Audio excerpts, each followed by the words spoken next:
Hi, our project is Dream Painter. We are artists, duo Barbara and Mar, and also scholars, Barbara Guliaeva from Hong Kong University of Science and Technology, Guangzhou campus. I am Mar Amitsola from Tallinn University. Here what you can see is the interpretation of our AI robotic installation of people's dreams.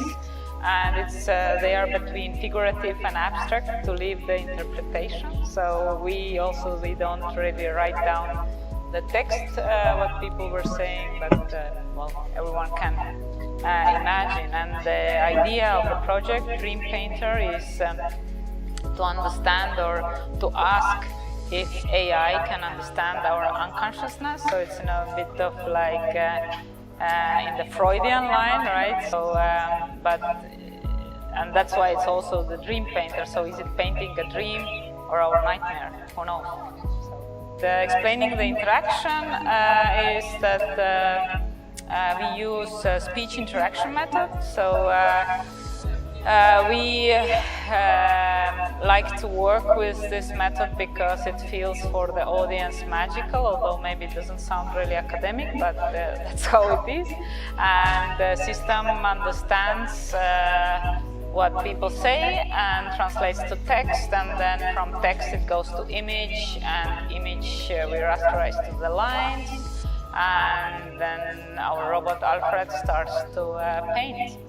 And then, well, the interpretation or illustration, here is also kind of debate space, is then ready on the paper. And it's also kind of exciting to see what people are dreaming about. So we get pretty a lot of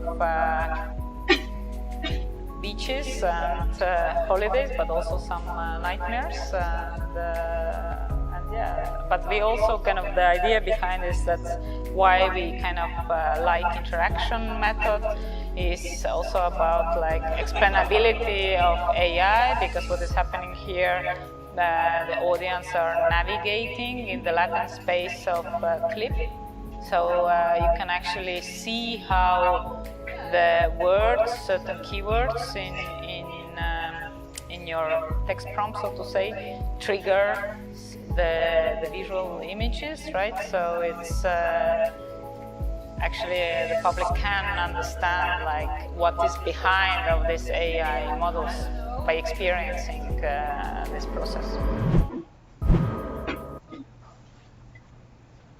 Okay, what did she talk about today in this video?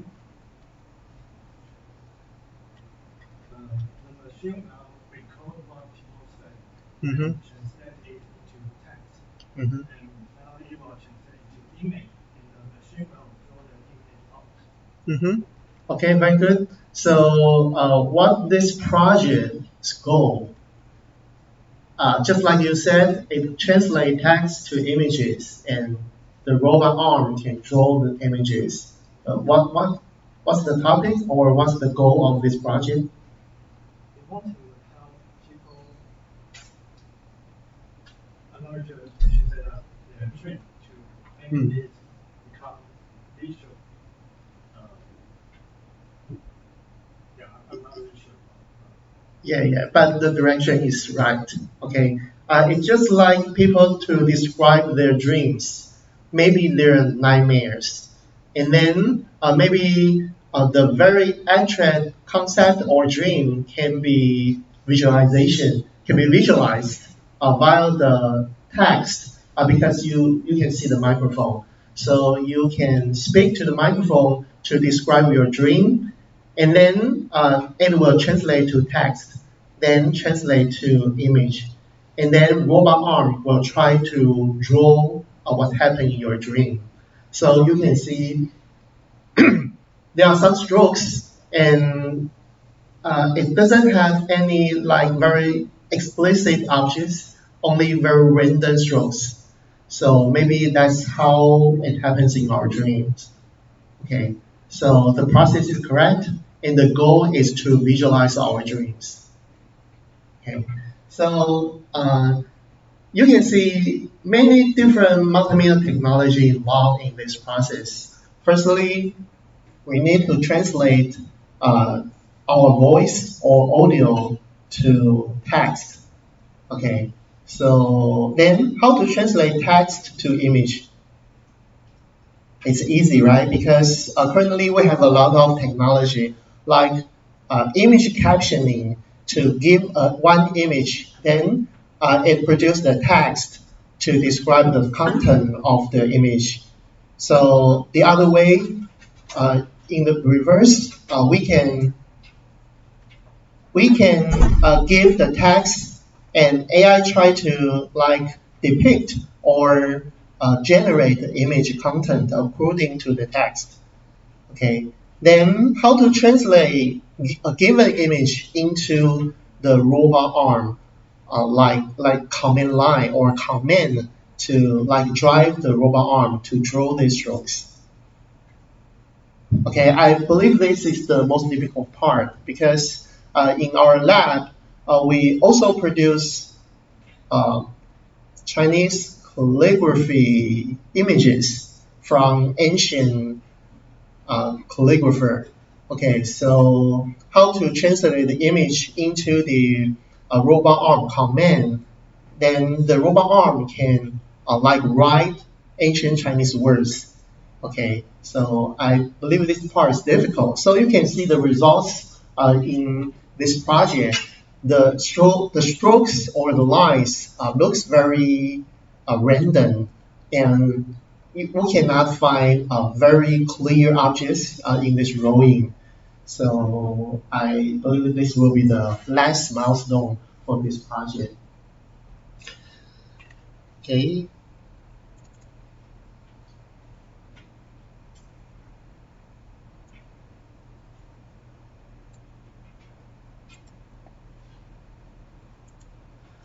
Today we will introduce chapter 2, digital imagery representation.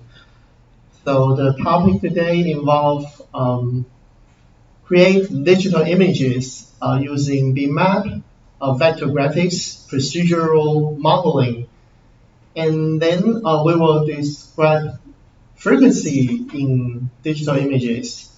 So we just talked about a little bit last week how to translate spatial domain representation to frequency domain. So today we will talk about more details about discrete cosine transform, how to represent images by different frequency domains. Okay. Next, we will talk about aliasing. So during the creation of images, we have a lot of different drawbacks.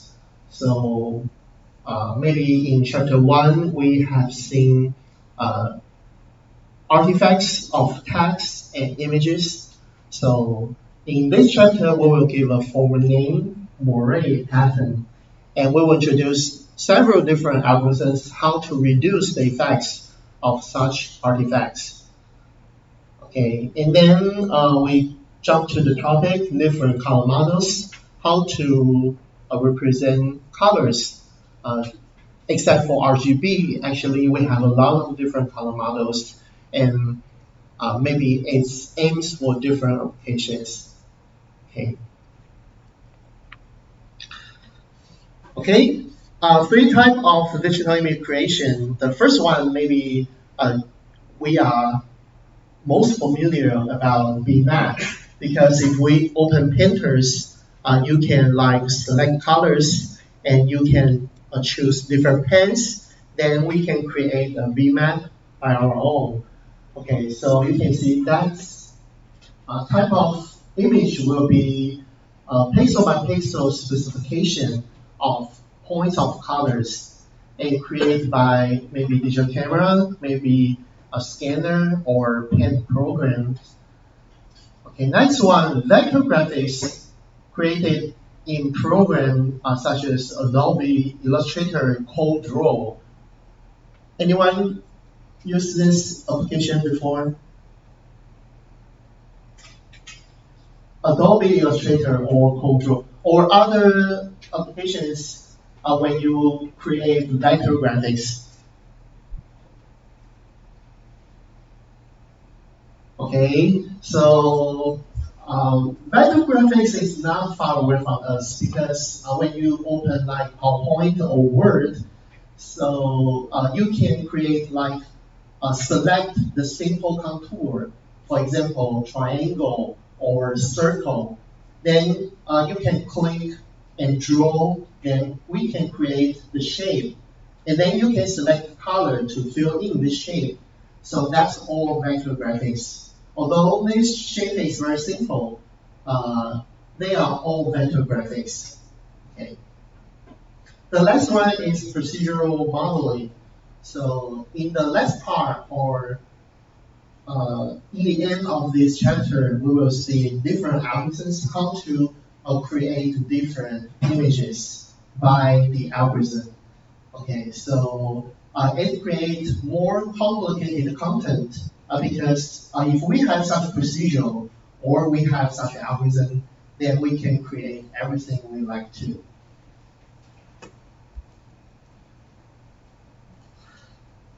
Okay, next, let's see some terms. Pixel, we already know the pixel is the basic unit of the images, a number representing the color at position RC.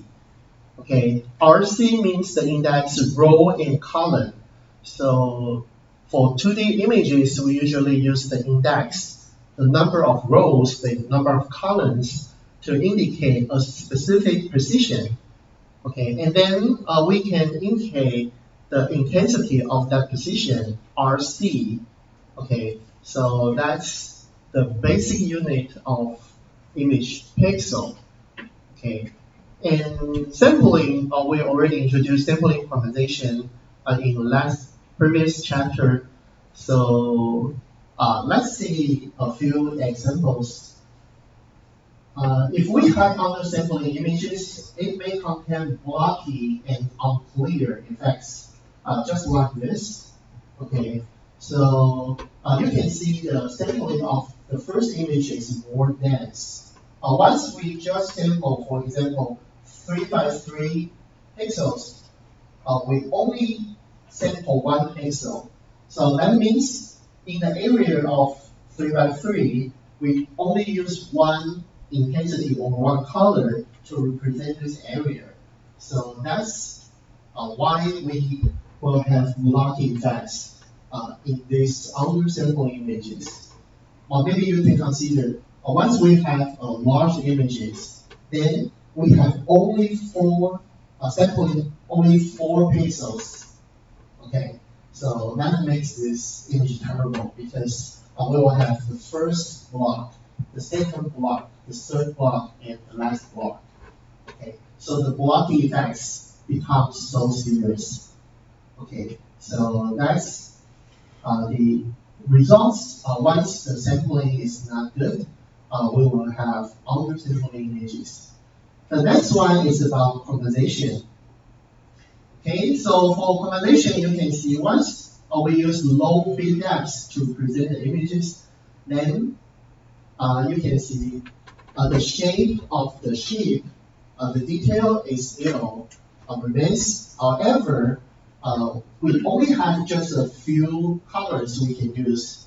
So originally, you can see for the cloud, they have different change from grayscale, maybe light gray to dark gray to white.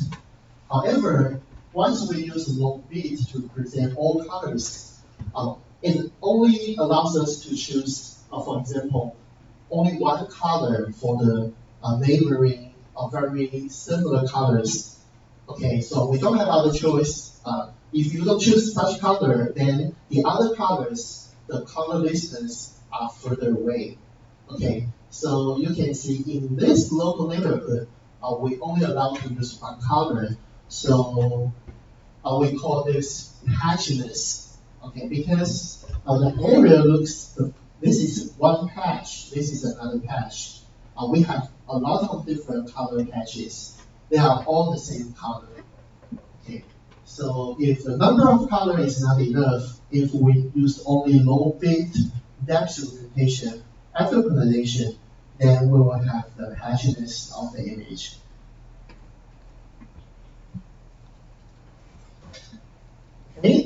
Next, let's see the definition of pixel dimension, the number of pixels horizontally and vertically. So we usually call this width and height of the images, and denoted by W times H. Okay, that's the pixel dimension. Another keyword we usually confuse with pixel dimension is resolution. Okay, so because when we talk about the width and height of an image, we usually use the keyword resolution. However, resolution is defined and measured in pixels per inch. Okay, so this means under this area or under this unit space, we count the number of pixels. Okay, so we usually call that PPI, pixel per inch, PPI. So 200 PPI images, okay, we will print out using 200 pixels to determine the color in for each inch. Okay, so 200 pixels per inch for the unit space per inch. We're allowed to use 200 pixels. Okay, so that's both for horizontal and vertical resolution.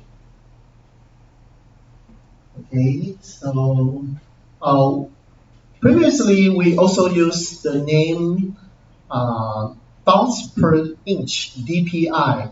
Okay, so when you use your own scanners, you can still see this measure because our scanners allow us to like save the images after scanning. We can choose, for example, how many DPI. Usually we can see like 300 DPI or 600 DPI. Okay, after scanning the images. Okay, next one is the image size. It's the physical dimension of the images. Once it's printed out or displayed or put above your desk, okay, then we can measure the image size.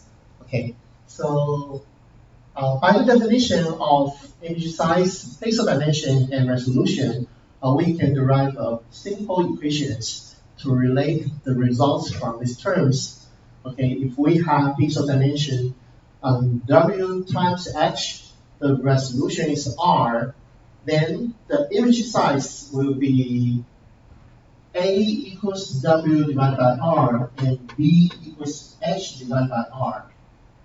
Okay, because the resolution is, for example, 200 per inch.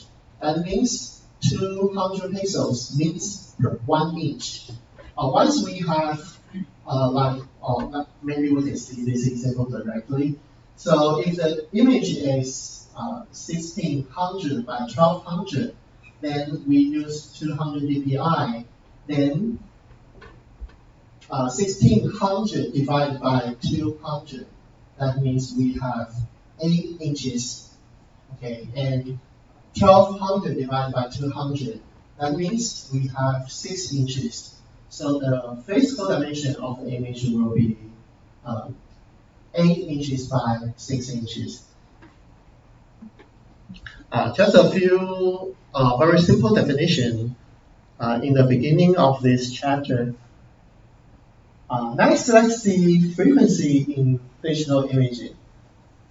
Okay, so we have seen the image can be represented by a function just like y equals f of x, and x is the position, and y is the intensity or color value at position x.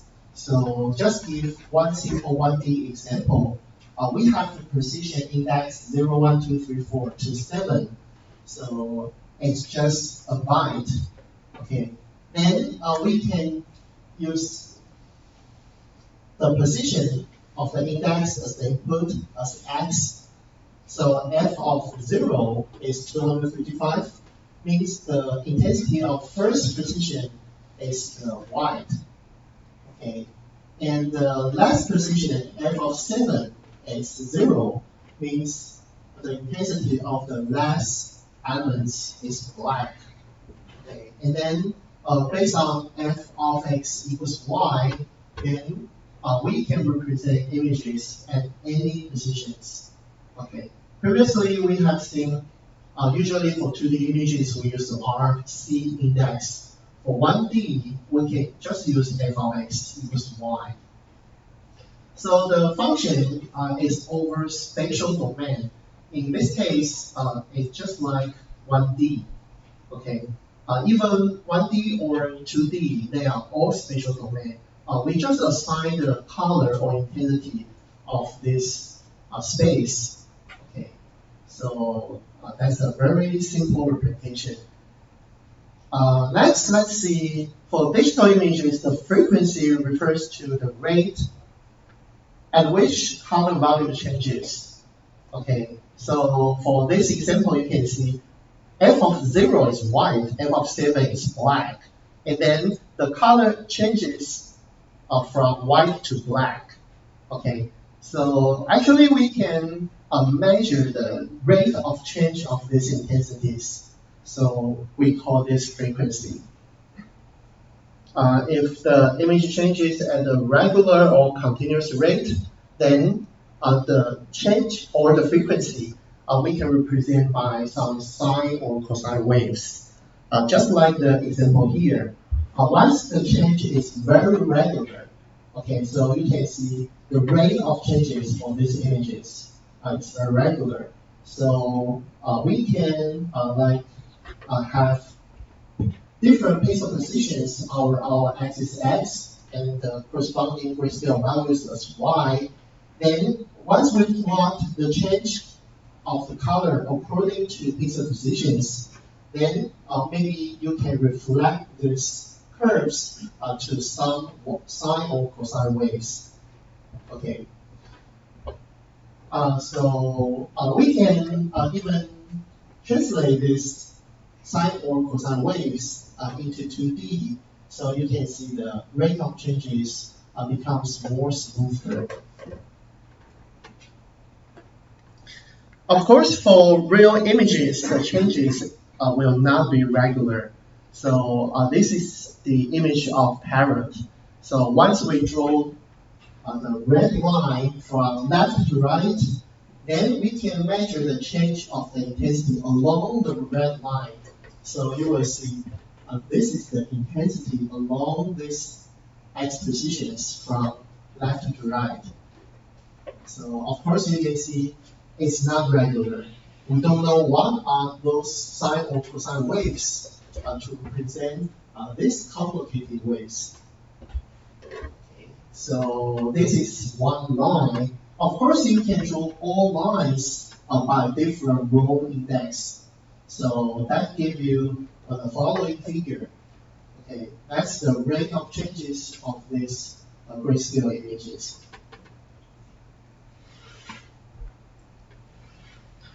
Okay, so once we cannot measure the frequency or the rate of changes of these images, how do we know what are the appropriate sampling rate?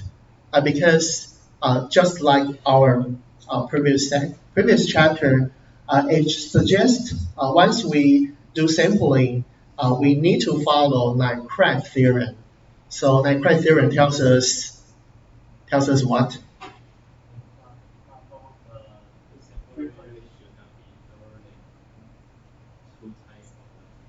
Okay, very good. Okay, so the sampling rate should be at least 2 times the frequency. So in this case, we don't know what the frequency is. So how do we decide sampling rate?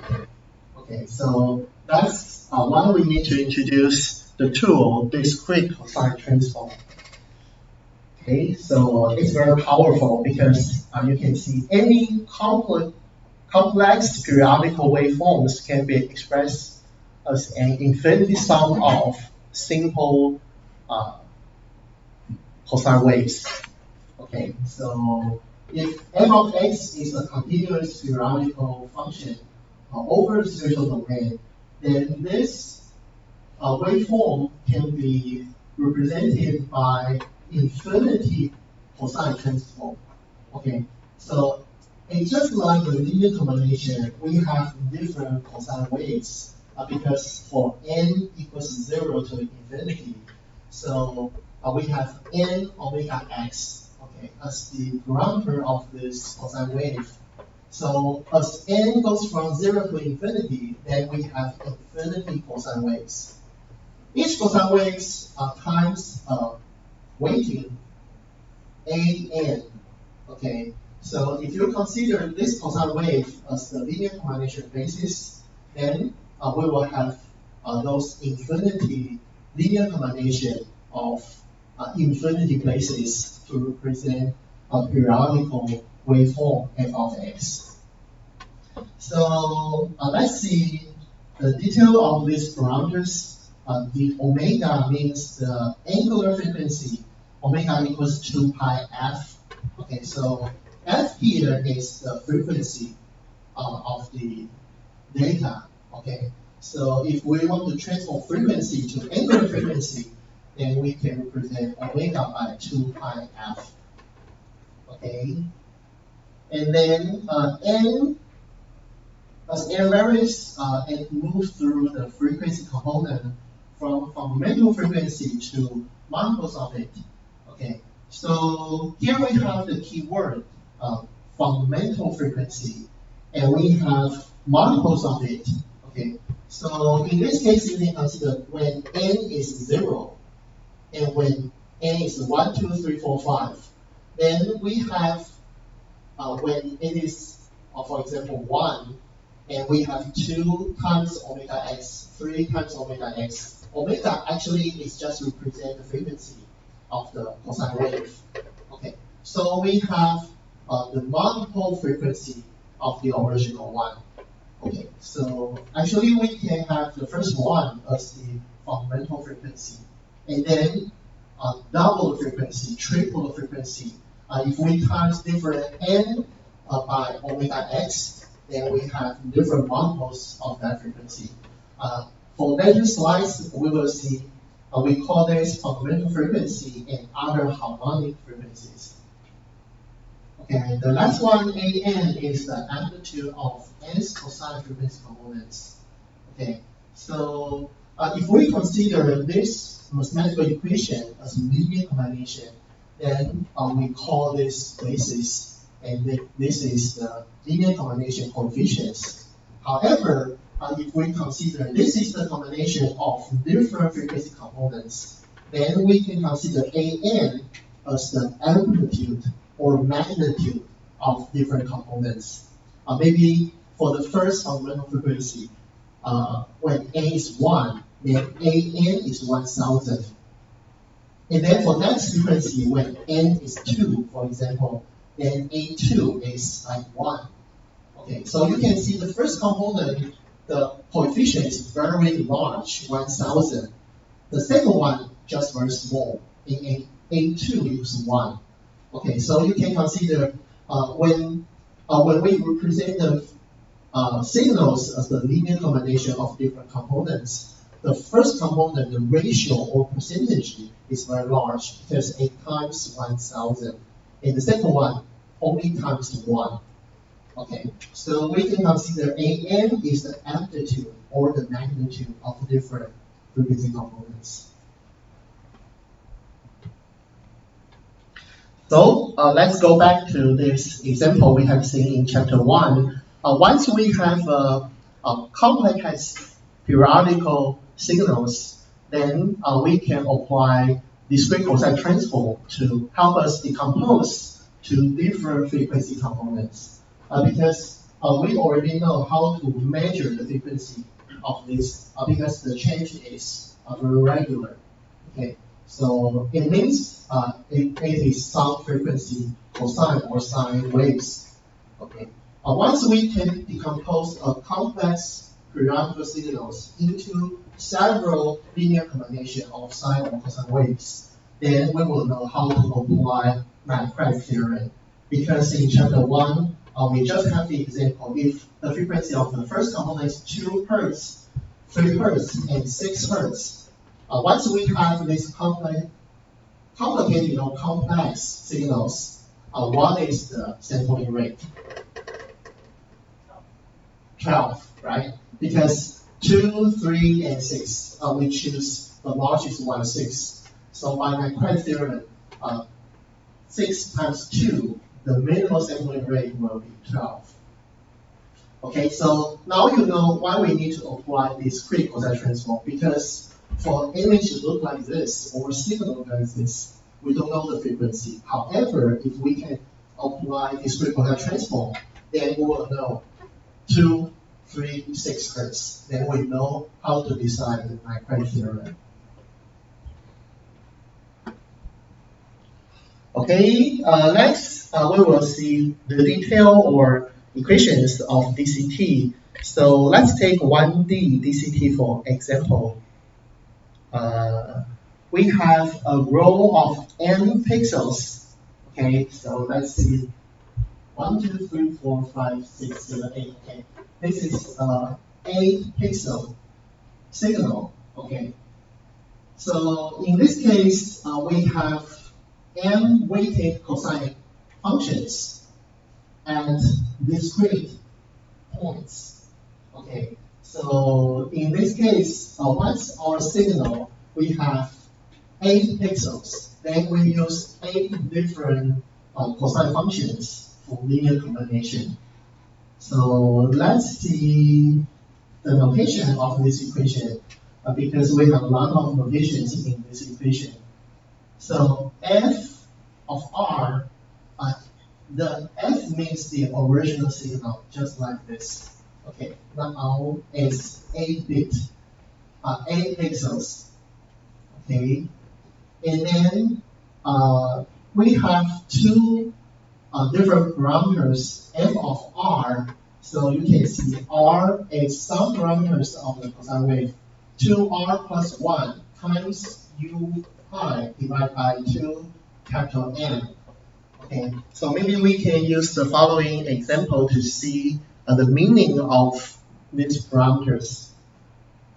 Okay, in this case, our 1D signals is 8 pixels. Okay, so we use 8 cosine components for linear combination. So let's see the parameter u. Okay, because u here 0 pi, 1 pi, 2 pi, 3 pi. Okay, so let's control the frequency of these cosine components. In this case, once u is 0, then the number inside the cosine is 0. So cosine 0 is 1. Okay, so no matter how the position index changes, then the number remains 1. So actually, R is the position index of these 8 pixels. Okay, next, once we have the other frequency, U equals 1. Okay, so cosine equals 2R plus 1 pi. Okay, that gives us the shape like this. Okay, so actually you can use different numbers in this equation to calculate the cosine values for each different position. For example, cosine R, just the index of the position, so it's from 0 to 7.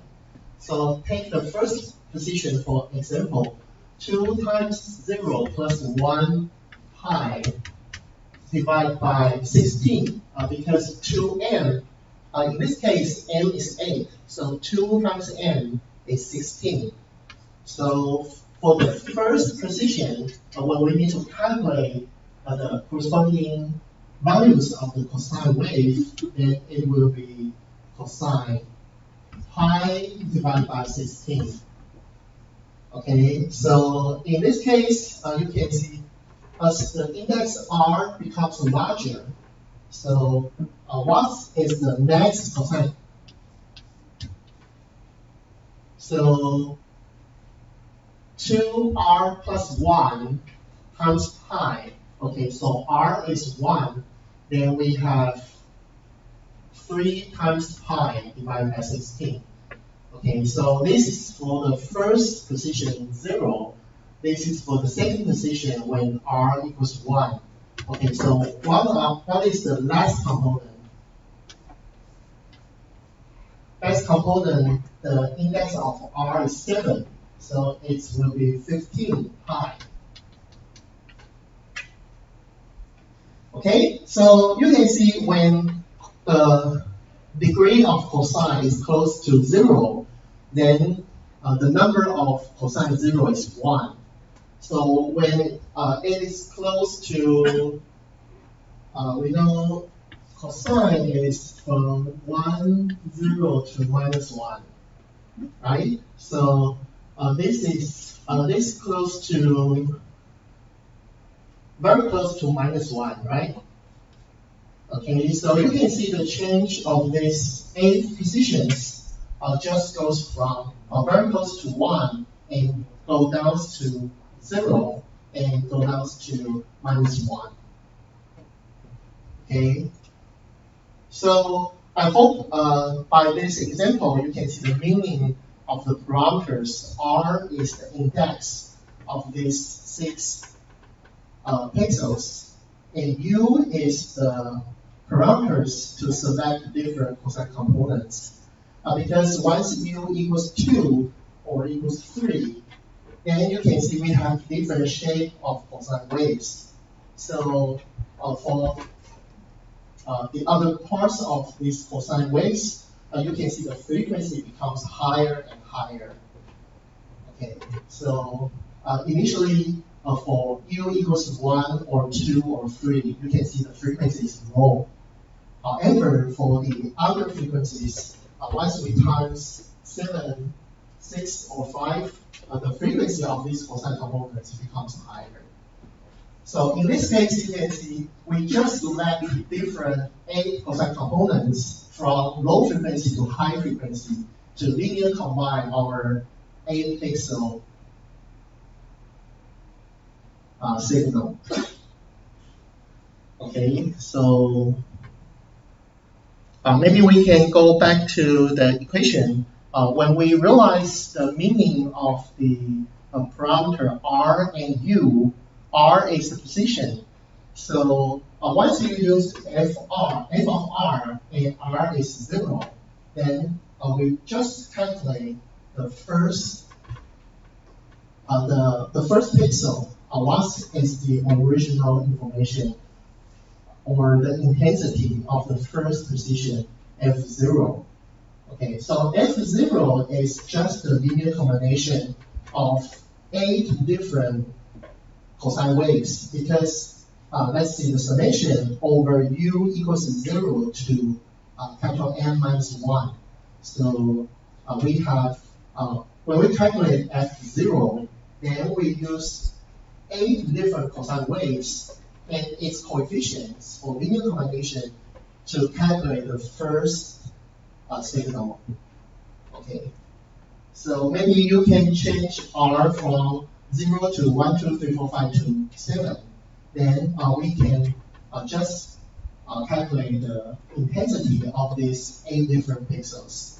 For each pixel, we just use 8 different linear combination or bases with its corresponding coefficients, capital F of U, to calculate the results.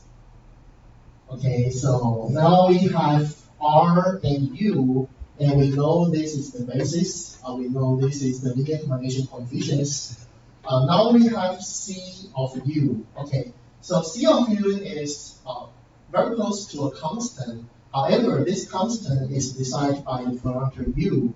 Once U is 0, then C of U is the square root of 2 divided by 2. Otherwise, C of U equals 0.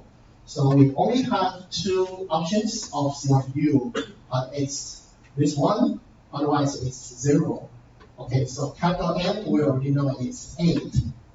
Okay, so now we can see the DCT just represent or presenting the linear combination by this equation.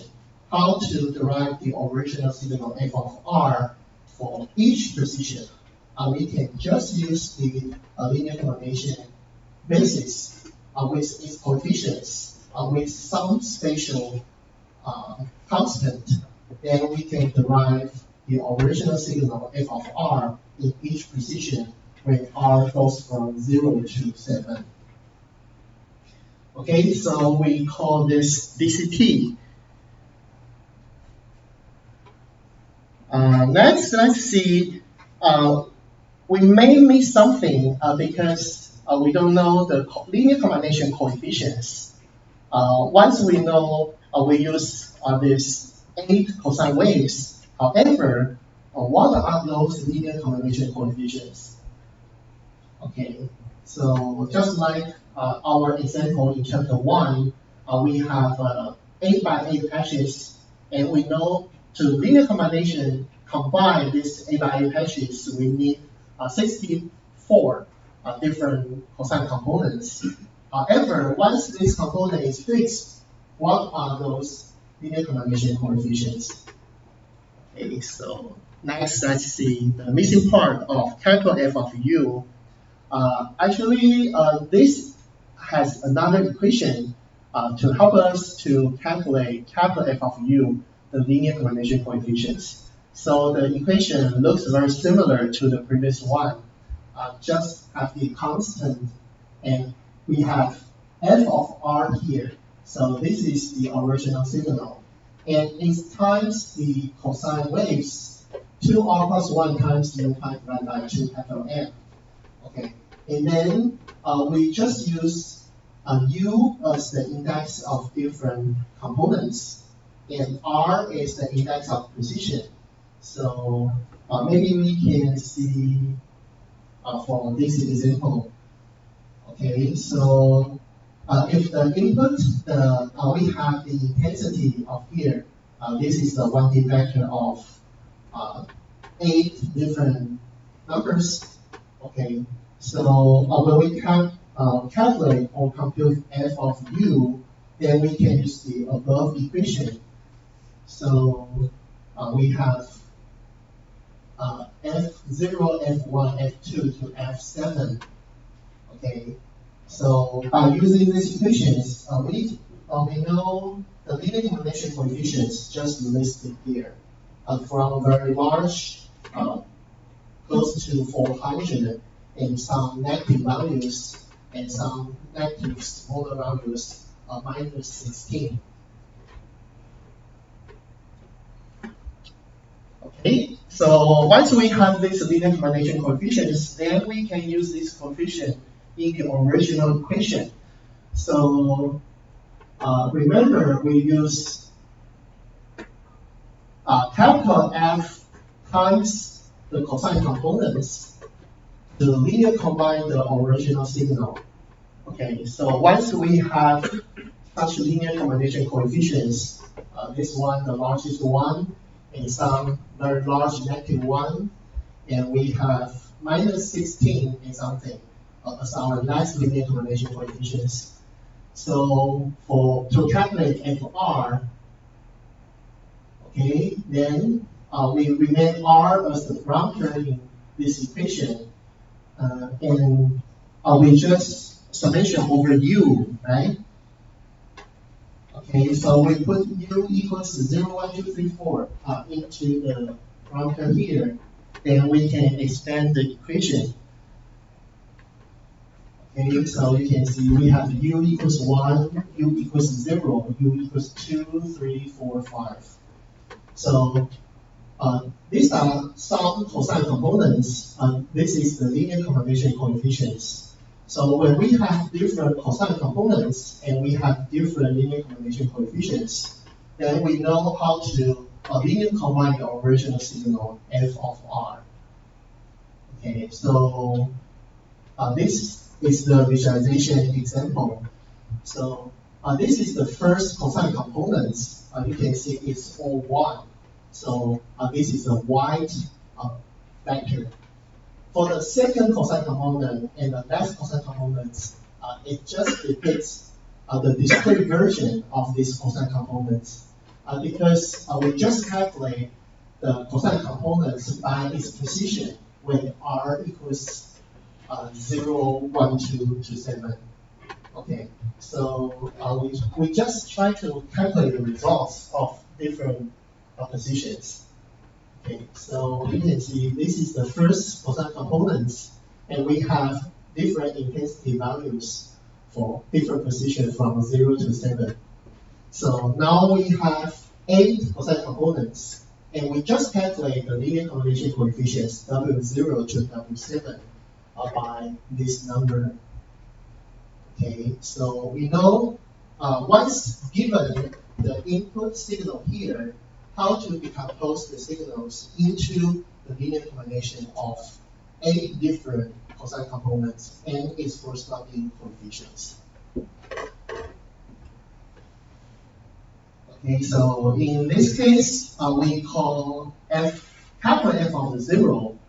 Okay, so it's the first linear combination coefficients, DC components. For other components, we call that AC components. Because the homogeneous components, this one is all white, right?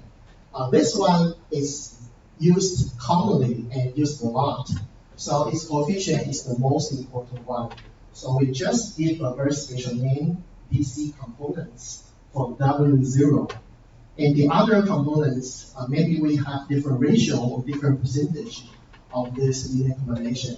So we call W1 to W7, they are all AC components.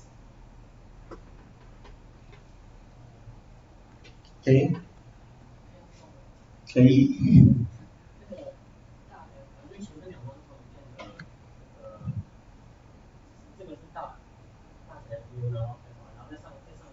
是小 f， 对，没有颠倒啊，这是2个不同的公式哦。好，小 f 告诉我们，小 f 它代表的是我们原始的讯号，所以这个公式告诉我们，原始的讯号可以用 cosine 的 component 做线性组合，这是原始讯号哦，这个是线性组合的系数。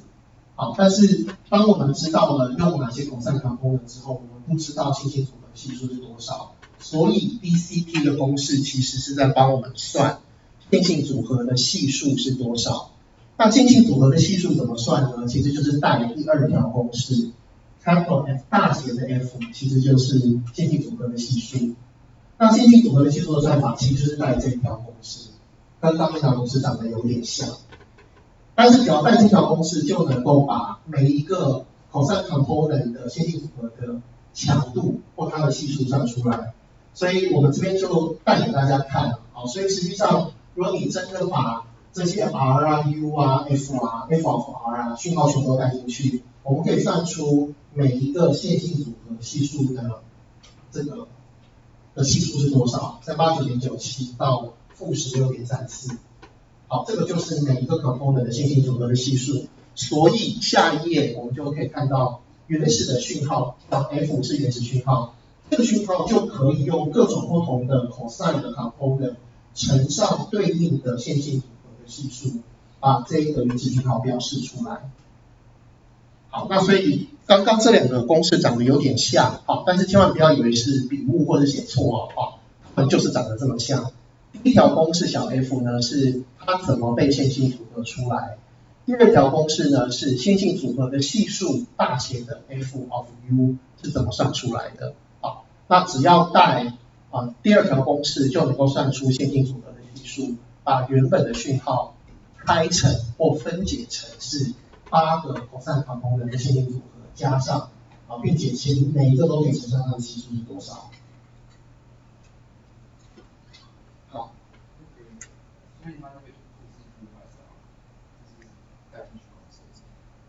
都要，2个都要。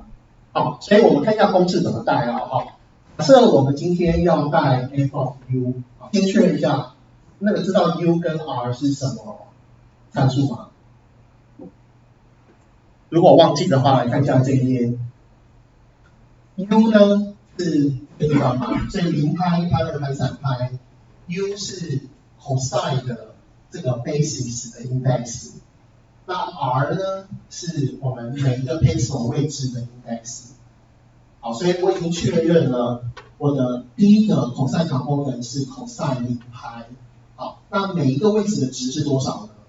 在这个 cos 的变化里面，每一个位置的值都不一样，那你就是 r 带0、1、2、3、4、5到7，好，就可以知道每一个位置的值是多少了。那在这个例子里面，你的 r 无论带多少，因为后面都乘以0，所以 cos 0都是1，所以在这个例子里面，所有的位置的值都是1。好，但是其他的 cos component就不一样了。好，以这个例子为例，假设是2r 加1派除以16。好，它的 cos 是长这个样子。那每一个位置的值是多少？就是把 r 带0、1、2、3、4、5到7，好，就是我们刚刚黑板上算的。好，就会得到每一个位置的 cos 的值是多少了。好，所以先确认一下，你知道 r 跟 u 这两个参数是什么意思？好，那接下来我们就可以来带公式了。好，我想做的，cos 只有负数啊，这件事情在那个图片里面不会有负的这个灰度或是之类的。没错，所以当我们讲图片里面不会有负值的灰阶值的时候，我们讲的是 spatial domain 的 representation。只有在空间域的表示的时候，我们用0到255来表示，但是一旦转换到频域之后，负数就跑出来了。所以这个如果那个 linear combination 之后，它是不可能会出现有这个负数的情况。纵使一个 basis 是一个 cos 是有负数的，但是全部加起来然后一样必定会是大于0。加起来之后就会大于0了，但是它的 coefficient 是会有负数的哦。好，好，还有想问题吗？好。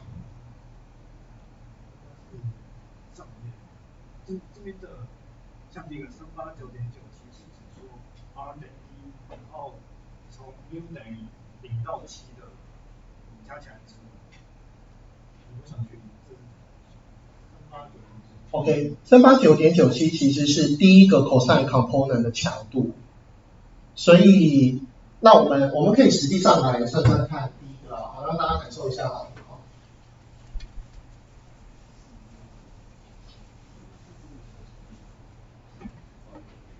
好，我们算一下大写的 f of 0好了。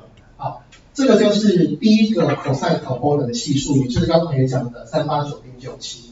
那我们实际上把这个公式展开来算算看。好，那我们前面这个就先不要写好了。好，反正这个就是大家可以自己带纸进去试试看。好，那 f of u 呢，实际上它是 summation over r 等于0到 n 减1。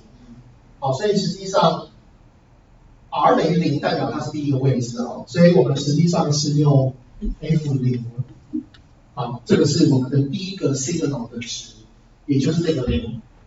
好，然后呢，这个东西乘上 cosine 的2r 加1，r 等于0嘛，好，然后 u 也等于0，所以这个就是0除以 2m，2m 就是8，所以2×8就是16。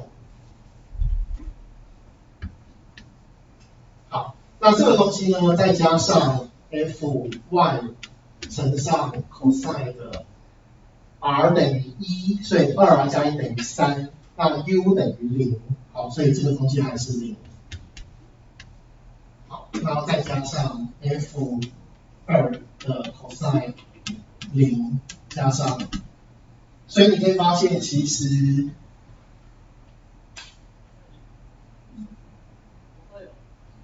好，其实它就是把我们的 signal 全部加起来，只是前面会乘上一个特别的系数，根号2乘上 cu 除以根号 m， 好，因为这个全都是1嘛，所以其实就是把每一个纬度的值全部加起来，乘上对应的前面的系数，其实就是 f0了这样。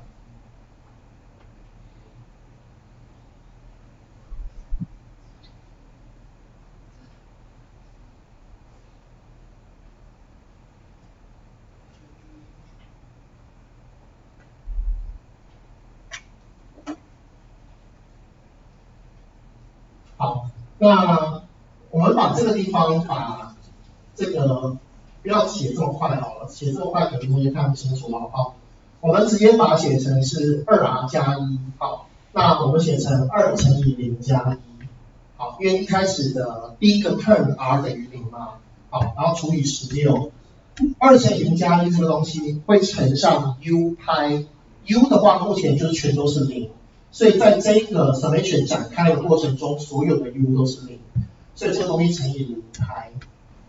好，所以我们这边的2乘以1加1乘上0派除16。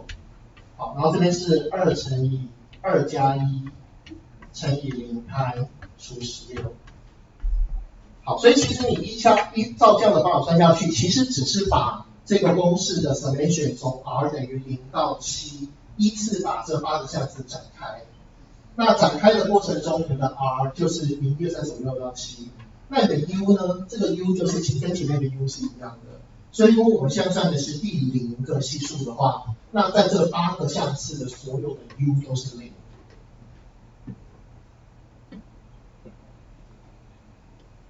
可以吗？好。如果这个东西放到前一个 FR 的东西里面，它是一个强度，就是它没有打回去的那个强度，所以它是这些每一个频率的强度组合起来会等于某一个位置的值。对，没错没错。所以其实我们的这个 FR 是小 FR 嘛，那假设你 R 带0的话，其实意思是什么？你其实是用第一个 cosine wave 的第一个位置，跟第二个 cosine wave 的第一个位置，跟第三个 cosine wave 的第一个位置，用8个 cosine wave 的第一个位置去线性组合第一个值出来，就是这个意思。它是先透过带回去，透过原先的值去转换出不同的频率之后再组合起来才这个是我原本的，然后这些频率就是分解出来的非的比手的，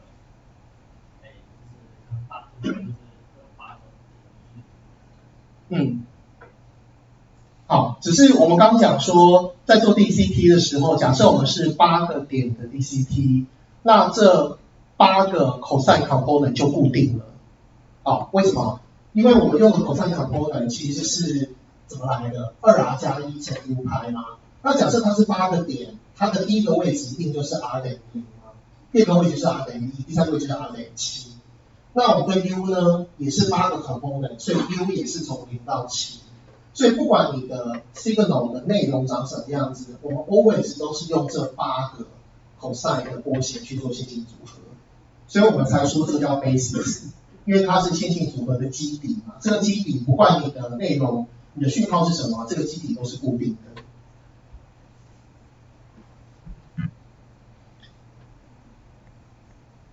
好，没问题的话，我们就进入范例哦。OK。So next, let's see an example of 4-point DCT. So in this case, our original signal is only 4 pixels. So we use 4 cosine basis for linear combination.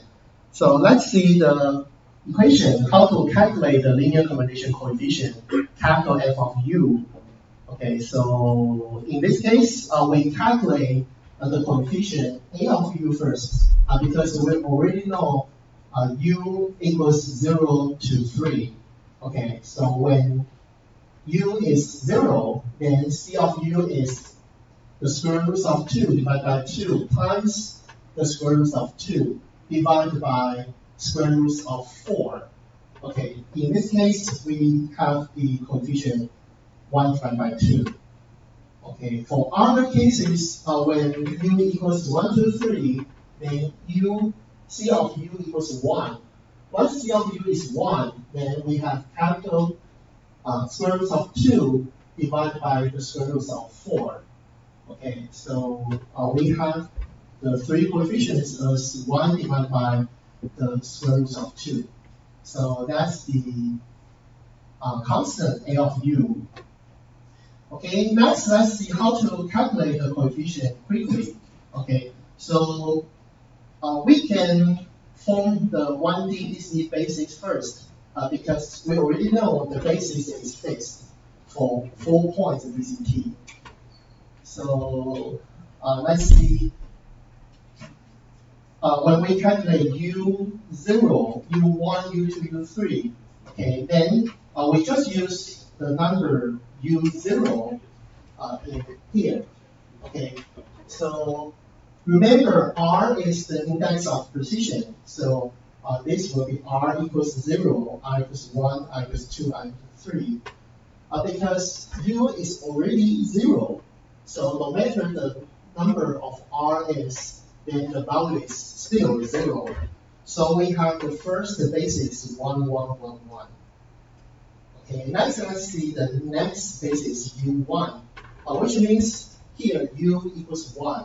It times 1 pi. Then as the R from 1 to 0 to 3, then when it is 0, then it's 1 pi divided by 8, right? When R equals 1, then it's 3 pi divided by 8. When it is 3, then it is 7 pi divided by 8. Okay, so this is our second basis, U1. So because we already know this is fixed, when we have the index U and R, then we can create 4 bases first. So in this case, we just have these 4 cosine bases. Okay, next, the cosine basis times the corresponding input signals. So in this case, let's see, the input signal is 2, 4, 5, 3. Okay, and the corresponding dimension, the first dimension times the first signal, the second dimension times the second signal. Okay, so we can calculate the capital F of 0. Okay.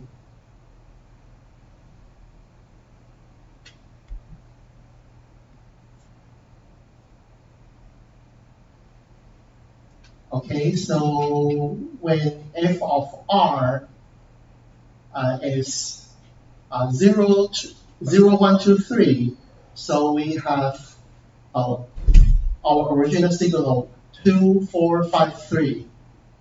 Okay, and then it times the cosine component. Okay, when U is 0, we just calculate F of 0, the first coefficient. So when U is 0, then the cosine component is 1, 1, 1, 1. Okay, so as R changes, then we just use the first component, first dimension, second dimension to the next dimension, times different FR. Okay, so we can consider it's just, we use dot multiplication. That means it's annualized multiplication. The first dimension times the first dimension here. The second dimension times the second dimension. So it's dot multiplication. Okay, so maybe you can just write, if we have the first vector as W equals 2, 4, 5, 7, 3, and the second dimension x equals 1, 1, 1, 1. Okay, you can write this as W transpose x as well. Okay, for implementation, we can use dot product. Okay, then it will be annualized multiplication. So capital F of 0, once we have the given cosine coefficients, we just times the original signal 2, 4, 5, 3 to get the first coefficient 7. Okay, then for the next coefficient, we still use the original signal 2, 4, 5, 3 times the second components. And we get the second coefficient, capital F of 1 equals minus 0.9. Okay, so by this fashion, you can see once we separate the cosine components to the signals, then the calculation will be easy. Once we have the cosine components, we just apply annualized multiplication to the original signals. Then we can get capital F of 0 to capital F of 3.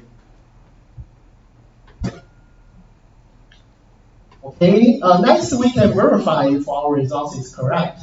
Once we have the linear combination coefficients, we can use the first equation. Remember, The first equation is the original signals can be represented by different cosine components times its linear combination coefficients. Then we can recover the original signal f of r. Okay, so in the previous step, we already have capital F of 0 to capital F of 3. Then we can times these coefficients to the cosine basis. And actually, in fact, we can get 2, 4, 5, 3 as the original signal. Okay, so this is just a step to verify if the calculation of linear combination coefficients is correct or not. Okay, so this is the example of 4-point DCT. Actually, when we call discrete cosine transform, we are transforming the original signal 2, 4, 5, 3 to the frequency representation by capital F0 to capital F of 3. Okay, so you can see this is 4 components. After the transformation, we still have 4 components. Okay, and just this is the representation of spatial domain. Capital F is the representation of frequency domain. So remember this, after DCT or FFT, actually we didn't lose any information. So this related to the topic of chapter 1. We will see lossy compression by using DCT. However, after transformation of DCT, we didn't lose anything. We just lost the information in the other steps. Okay, let's see if we use only 2 coefficients to reconstruct the original signal, then maybe we choose the first cosine component with its coefficient 7, and this is the third component because you can see the magnitude or amplitude of these components, the coefficient is larger than the others. This is 7, this is -2. The other is below 1. Okay, so we choose the largest 2 components to reconstruct the original signal. So we use 1, 1, 1, 1, and 1 minus 1 minus 1, 1. And its corresponding coefficients to linear combine our original signals. Then we get 2.5, 4.5, 4.9, 2.5. You can see the results is very close to our original signal, 2, 4, 5, 3, right? But here we only use 2 components. Okay, then we can get very close results to the original signal. Okay, so that's the chance we can apply for data compression because once we need only 2 coefficients, then the original 4 bytes can be transformed with only 2 numbers.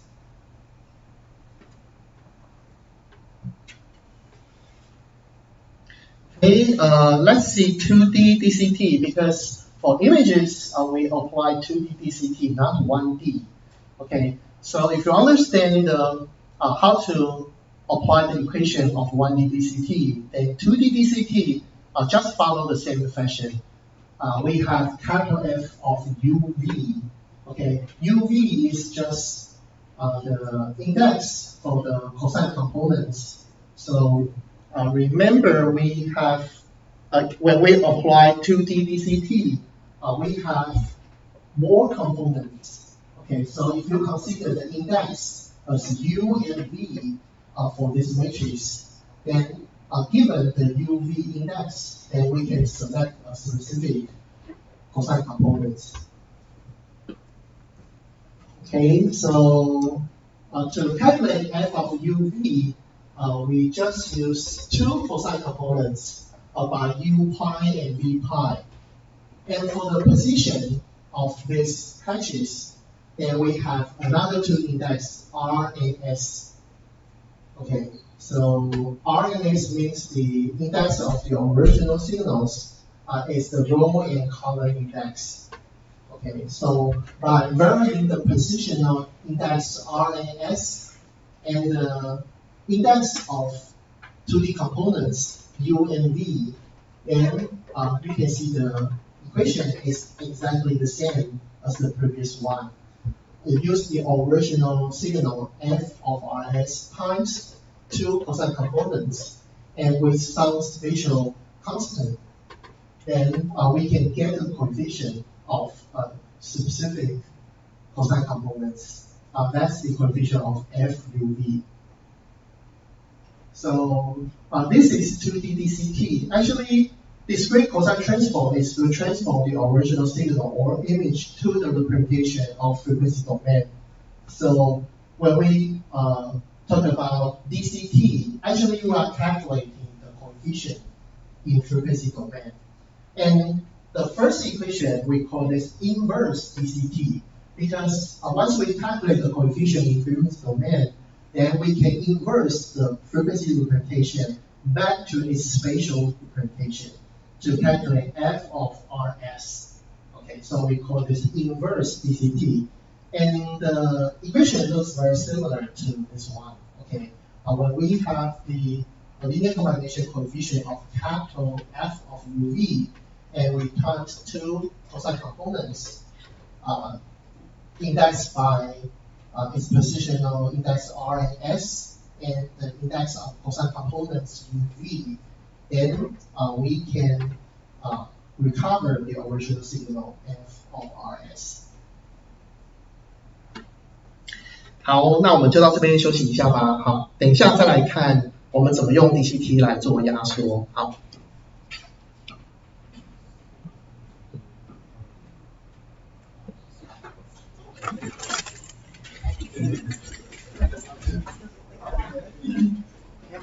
建议他是不是可以了解为什么这个可以拒绝，就是这有没有办法竞争？你想要这个公司对，还可以正确的还原这个构成。刚不是只有一个大因子反应讯号，在验证出要验证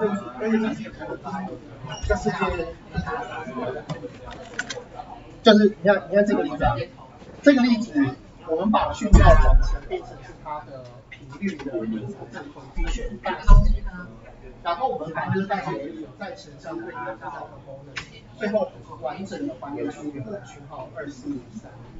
那这就验证了，你用这个公式把它转成那个频率的表示法，但是 inverse 再把这个 coefficient 转回原本的讯号，这个转换从过去回来都是一样的，那就验证这个公式是对的。我想就是通用一点，就是因为它这样一个全部的 case， 它也没有证明是这些 basis 可以就是把所有的 case 都所以我想要知道这个是不是对的，所以我想知道有没有地方比较好理解。就是可能比较少看到去证明这个公式是对的，因为这个公式就是那个专家他们研发出来的，就是怎么样做这个讯号的层级或分级。那他们推导出来的公式就是这样。那其实不管拿任何例子验证出来都是这样，所以大概不会有人再去做数学上的推导，为什么这样是对的这样。这个可能要在原始的 DCT。作者在发这个方法的论文，可能比较容易看到这样。他在提这个方法的时候，他必须证明这个方法是对的。直接查 DCT 的 paper， 对，而且是作者的那一篇。好，那我等一下。好，OK， 好。我想请问一下 ，C function 小于是不是修正到一个范围？对吧？你说这个是对，这个只是一个常数项。就是商号，它就是知道，当我们做线性组合的时候 ，C 在这个第0个 component， 它必须设定跟其他的 component 不一样，结果才会对这样。那它有什么意义？它其实就是一个常数而已。对，就其实没有什么特别的解释上的意义这样。OK， 好。你要看那个。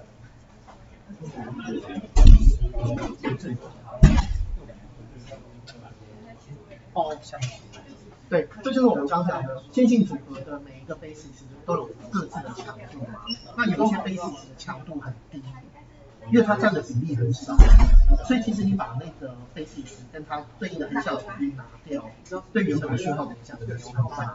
所以这样拿到对，比例比较小。对，没错。你看，我们有4个比例嘛，我们是拿掉最小的这2个值，0.28和0.92，然后我们原本大的是7跟2，-2嘛，对，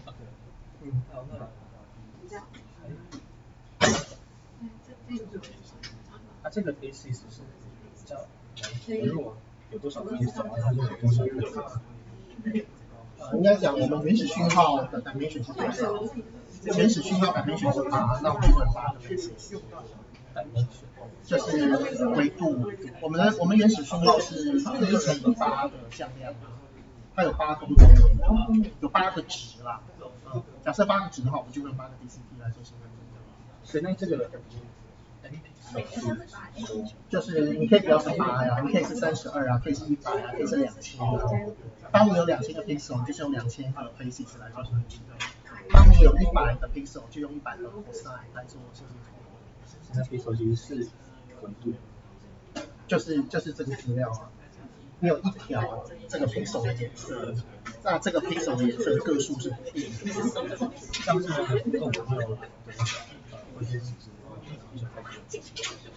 但是这个 m 不是指分阶级，是指 pixel 的个数。就是你这一条长度有多长？我们这个例子这边就有8个 pixel， 但是你这一条可以是100个 pixel 这么长，你也可以是2万 pixel 这么长。那这个就是这个应该是 m。所以即使里面有那个intensity 0到256也没差啊。比如是256乘以6，你再讲一次。其实如果一张图片是256乘以256，对，这样256乘256的话，你把它转到1维的话，其实这个向量长度就是256乘256。256乘256乘。对，那其实它的 m 就是256乘256。那你就会用256乘256的 basis。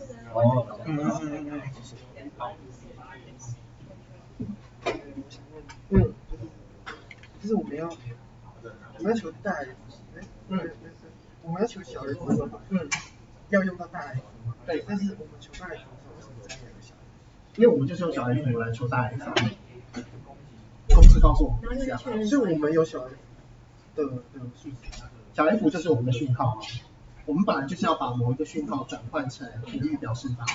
那我们原始的讯号就是这个，黑黑黑灰白白。所以 FR 是那一整串讯号，就是位置的讯号。对，没错。我们要用那个位置讯号来推每一个对应的大 F 是多少这样。所以那个小 F 写在哪里啊？我们的例子其实是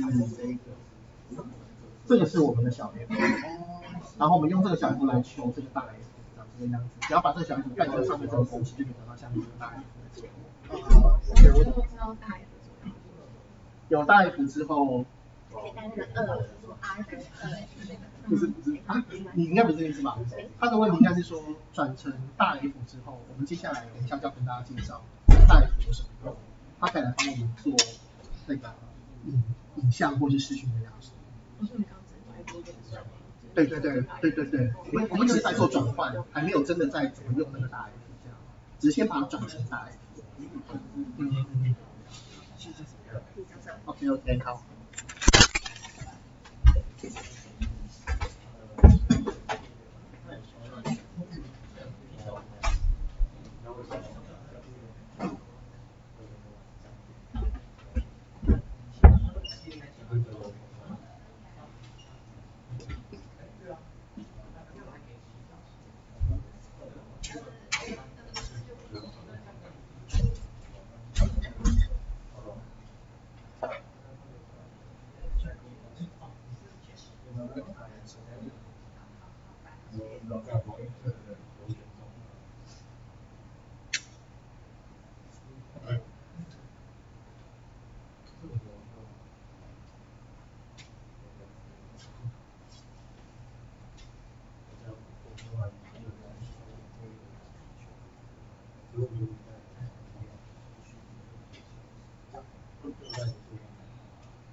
All right. Next, let's see the example of 2D DCT.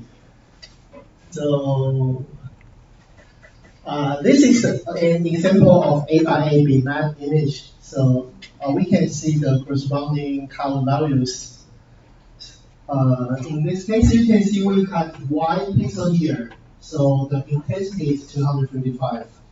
And we have 9, 0 here. Okay, so this is a 3 by 3 0 area. And then we have other light gray or dark gray areas. So we have some number 159 and the number 100. Okay, so this is the original intensity of this A by A bitmap. After the transform, we will transform to another A by A numbers. Okay, so we already know the number just means the amplitude of each cosine components. So maybe by the first glance, you can see the value in the left top corner, the value is the largest one. This is the DC components. It represents the homogeneous regions. Okay, so it used a lot for images because for every images we have some homogeneous regions. But for some like change very fast, vertically and horizontally components, it's relatively seldom in each image. Okay, so you can see the amplitude or the magnitude of that component is small. Okay, so we have seen this example. This is the DCT basis of A by A components, 64 DCT components. So we already seen the frequency of changes vertically and horizontally from the first row. Okay, so the first column to the column, last column, we have different frequency changes vertically and changes horizontally. So in the end, we have some like chessboard patterns near right bottom side. Okay.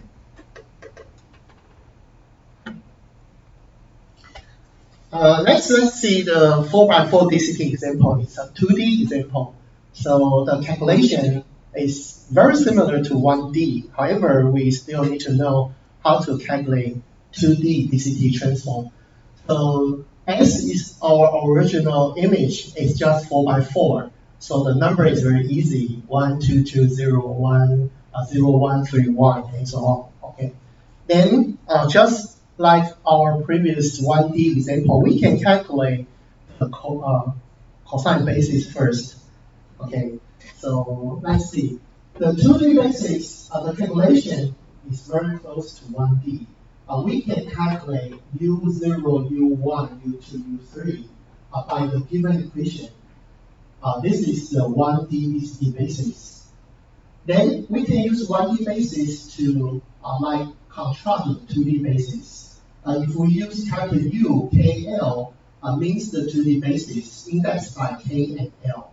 Actually, we can just use the 1D basis UK times UL transpose to produce the 4x4 2D basis. For example, capital U00, that will be U0 times U0 transpose. Okay, we already know U0 is 1111. Okay, so 1111 times 1111. Okay, just the dimension is 4 by 1. Okay, and then we times another 1 by 4, 1111. Okay, so eventually we get the matrix 4 by 4. The lemma of 1. Okay, so in this matrix we have all entries is 1. Okay, remember we have a coefficient before the vector. It's 1 divided by 2. So once we use U0 times U0 transpose, then the coefficient becomes 1 divided by 4. Okay, this gives us the 2D coefficient, 2D cosine components, capital U00. Once you need to create the other cosine components, for example, U02, U12, U01, and so on. Just pick the 1D DCT basis. For example, U0 times U2 transpose. Okay, this is U0. This is U2. 1 minus 1 minus 1, 1. Okay, so U2 transpose and U0 times U2 transpose, we will have the 4 by 4 matrix like this. Okay, this gives us the 2D DCT cosine basis. Okay. Next, let's see, given the image S, okay, how to calculate the corresponding coefficients once we have the DCT basis. Okay, remember the coefficient is calculated by the basis times the original signal. Okay, so it's animal-wise multiplication. So once we have the U00 basis is all ones. Okay, and then we have the given 2D image S. Okay, so we put here. And then we apply animal-wise multiplication. So the first dimension times the first dimension in both matrices. And then second dimension times the second dimension. Then we plus all together divided by 4. This gives us the first coefficient, capital T00 as 4.5. Okay, so I believe you can follow the similar calculation to get all coefficients for all DCT components. Okay, so this is the final results of the DCT coefficients. The first component is 4.5, we just calculated here. And then we have T22 as minus 0.5. Okay, so we have minus 0.5 here.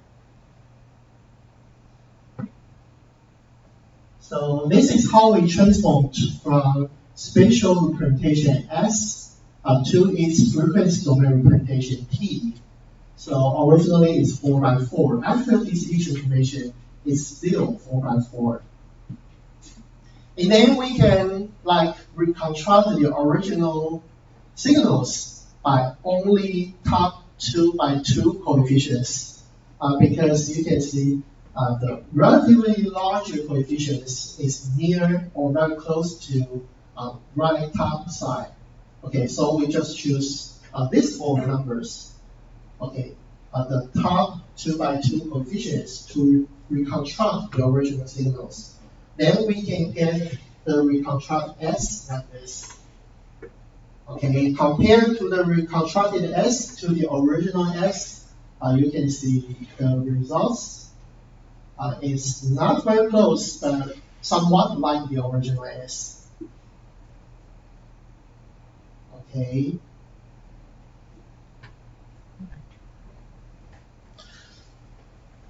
Next, let's move to the example of DCT, how it can be applied to JPEG compression.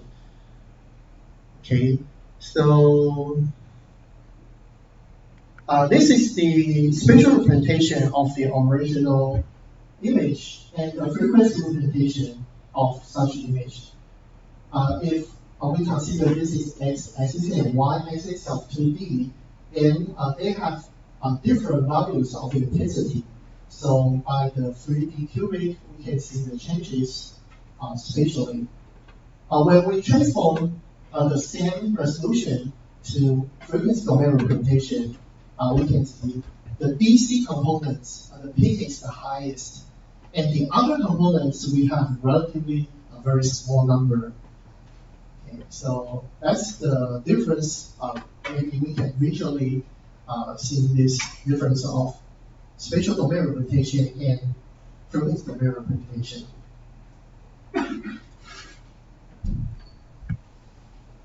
Next, before we jump to the topic, JPEG compression, I'd like to help you summarize the DCT transform because during our overall examination of master degree, I usually like to ask one question. Could you please give me 1 or 2 sentences to describe what is frequency representation or representation of frequency domain. Just use very simple 1 or 2 sentences to describe the representation of frequency domain. Maybe I will ask you this question. If you apply the CCUCS master degree program, okay, anyone want to try to answer this question?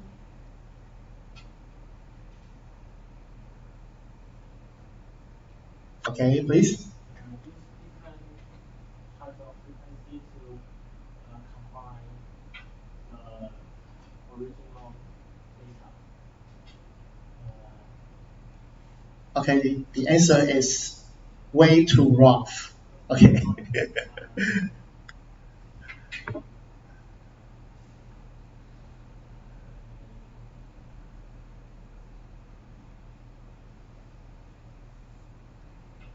What is the meaning of representation in frequency domain? Because for spatial domain, we already know it a lot. It's just the value of intensity for each pixel. Because pixel is just the 2D domain. So we know how it's spread in 2D domain and what's the value of intensity, higher or lower. But what is the frequency representation for such an image? To lower the other pixel,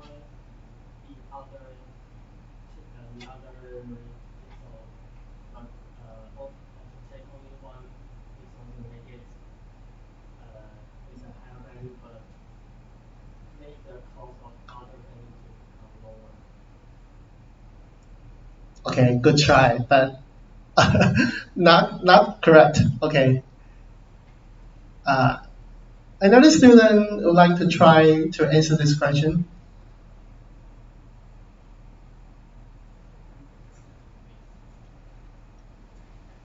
Because for spatial domain representation, we already know this is a spatial domain. So it's just like a 2D matrix. We know the position for each position by the row index and column index. So we know the distribution of these intensity values. So the changes of intensity across different positions is just a representation of spatial domain of 2D. Okay. So, however, what is how we transform the concept to frequency domain? Because for frequency domain, we don't have the concept of like 2D matrix. We don't have the concept of positions. So, how we represent give the frequency representation for the original signals? What is the concept for frequency domain representation? Yeah, sure. Take only 8 of the frequency and combine the original data, and take like every pixel only take 8 attributes of the our new frequency and over the data of the original picture. Okay, I know what you are talking about, but could be closer.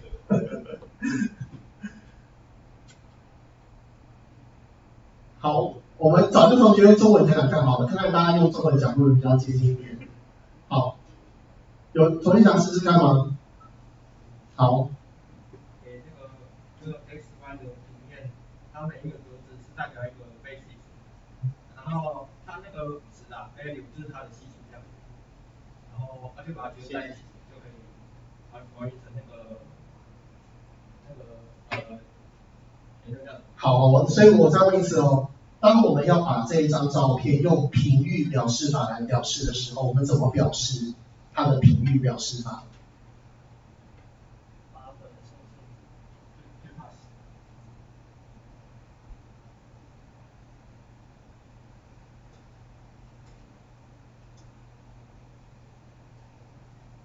但是我发的它是发的这个不同频率的系数去组成一个 pixel 的 value， 是这个意思。不是，好，maybe we can see this example again. the example here, right?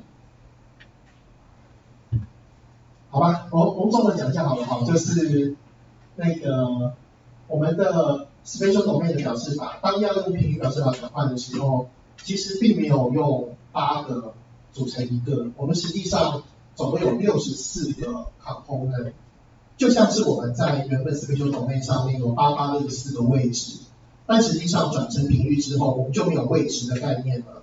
那取而代之的是，我们有64个不同的 frequency component。那每一个 frequency component 所代表的强度是多少？我们就用这64个 frequency component 的强度来代表原本这张照片。所以这个强度的组合其实就是我们在这张照片的频率表示法，对不对？好，你可以看到这边有64个 frequency component， 每一个 component 的强度，第一个 component 是1628，这个强度是-21。每个 frequency component 都有它对应的强度，用来表示这张照片的表示法。当我换了一张照片之后呢，这64个 frequency component 就有64个新的不同的对应的系数来表示原本这张照片。所以你可以看到这张照片如果在spatial domain 的话，就是 2D 上面的 intensity 的强度，但是如果在频率上面的话，就是这64个 cosine basis 的强度。好，那这个就是空间域跟频率的表示法的差距。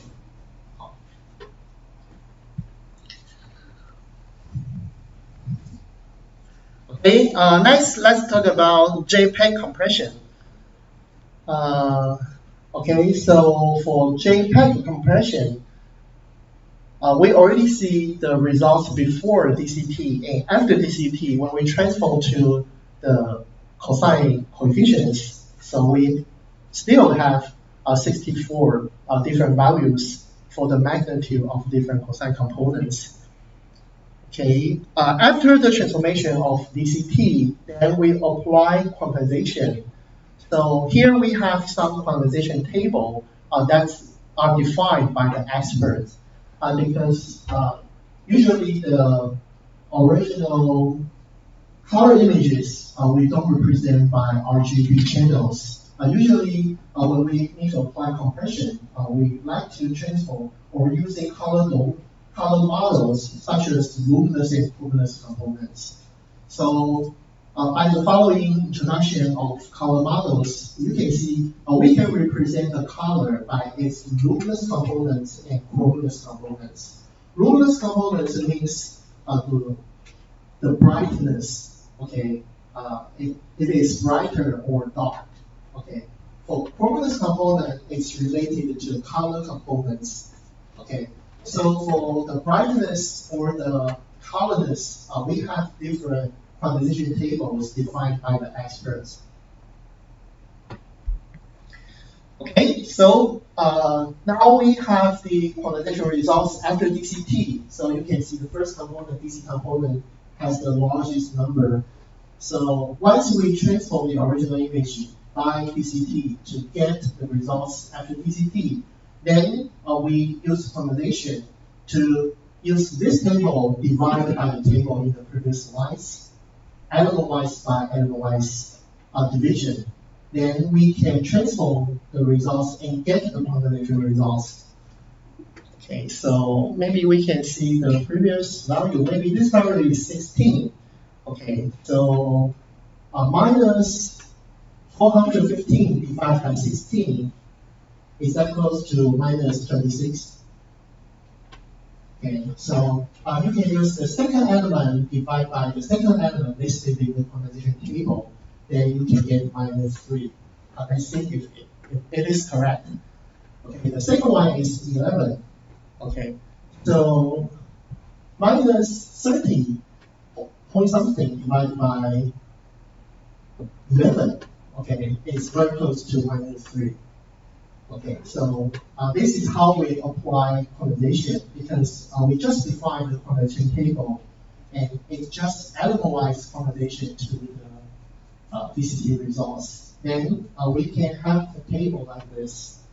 In this table, you can see we have a lot of zeros because these values are relatively small after divided by large number defined in this quantization table because you can see the values near right bottom corners, the value is very large. Some are over 100. So the smaller number divided by a larger number, this creates a lot of zeros. Once it has zeros, this achieves the goal of compression because we don't need to record this number anymore. Okay, let's see the next step. We apply zigzag scanning. So following the order from the left top corner and goes follow the trace of this zigzag scan order, then we can transform the 2D quantized values into 1D. Okay, so let's see, minus 26 minus 3, 0 minus 3. Okay, it's just the value by zigzag scan order, right? Minus 26 minus 3, 0, minus 3, minus 2, and so on. Okay, then after we transform the 2D to 1D using zigzag scanning, then we can apply zero run length encoding. Okay, so let's see the format of the zero run length encoding.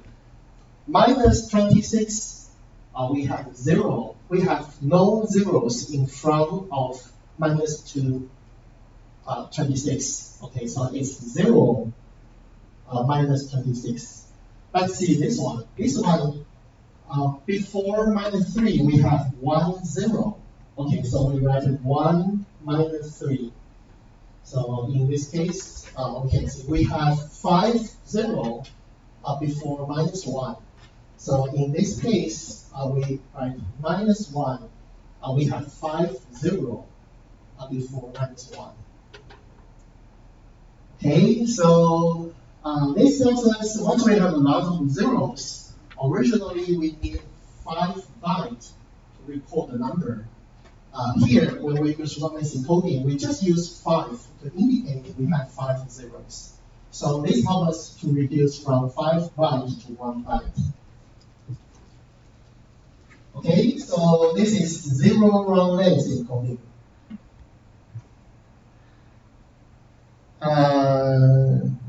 This is the results after compression. So originally we have 64 values. By zero run length encoding, then we can reduce the bytes using the zero run length encoding streams. Okay, and then let's see how to recover to the original signal. So could you transform zero run length encoding results to the original 1D vector from this one to this one? Yes, right? Could you recover the 1D signals to its 2D formation? Yes, right, because you know the zigzag scan order. Okay. So next, could you transform the quantized value to its original one? No, because the value, we have a lot of zero here. Even we have the correlation table, we can apply element-wise multiplication from this correlation table to the quantized results. However, some values becomes 0. So after the multiplication to the correlation table, we still cannot recover the original signals. However, it's okay. Why? Because you can see we have larger number near left top corners. For the right bottom corners, the values are very small. Okay, so if we remember our previous results, if we use for example, we just use 2 coefficients to reconstruct the original 1D vectors. Once the coefficient is large, then we can reconstruct very close results to the original signal. This one, because we use large coefficients. And the other 2 coefficients, the value is very small. Okay, so it just took a little portion of the original signals. Okay, even we lose these components because the coefficient is too small. Okay, so it doesn't matter because we can still recover very similar results to the original signal. Following this concept, we can see this is the strength of DCT because DCT has the function for energy concentration. It moves all energies to the left top corners. So you can see near left top corners, all values are very large. So the largest one, of course, is DC components. And when it moves to right about the corners, all values becomes very small. The energy is so small. Okay, so that's why we need Z-scan order. Okay, because we already know the functionality. If we can concentrate the energy to the left top corners, then we can define the quantization table. Use smaller values here and use large values here. This helps us to create a lot of zeros, makes the less important components disappear. So during the reverse process, we already know, even we have a lot of zero here, it doesn't matter because originally we have a lot of coefficient here. So after times the quantization table, then we can recover to something similar to the original frequency coefficients. And then after that, can we transform the coefficients to the original to the images?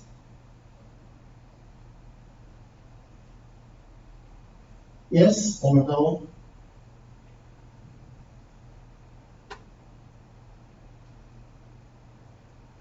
Yes, right? Because we have inverse DCT equation, right? We have the DCT equation to help us transform the 2D images to frequency coefficients. And we have inverse DCT equation that help us to recover from the original coefficients to recover the signal. Okay, once we have the coefficients in frequency domain by using inverse 2D DCT, then we can fully recover the original images, even though it's not exactly the same. Okay, so if we partition the JPEG compression into several steps, the first step is to partition images to 8x8 patches, and then we apply DCT, and we apply quantization. After quantization, we use Z-scan order to transform 2D to 1D, and then apply zero run length encoding. So please tell me how we lose information during JPEG compression. In which step we actually lost information? Okay.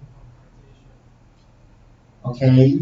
After quantization, our frequency representation contains a lot of zeros. In this step, we actually lost information. During the reverse process or recovery, we cannot recover the zero position anymore. Okay, good. All right, so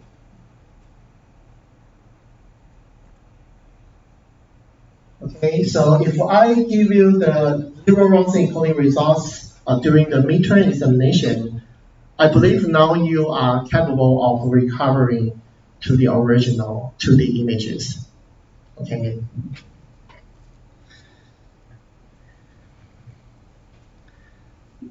All right. Next, I would like to ask something. If you remember, in chapter 1, we have learned wrong length encoding.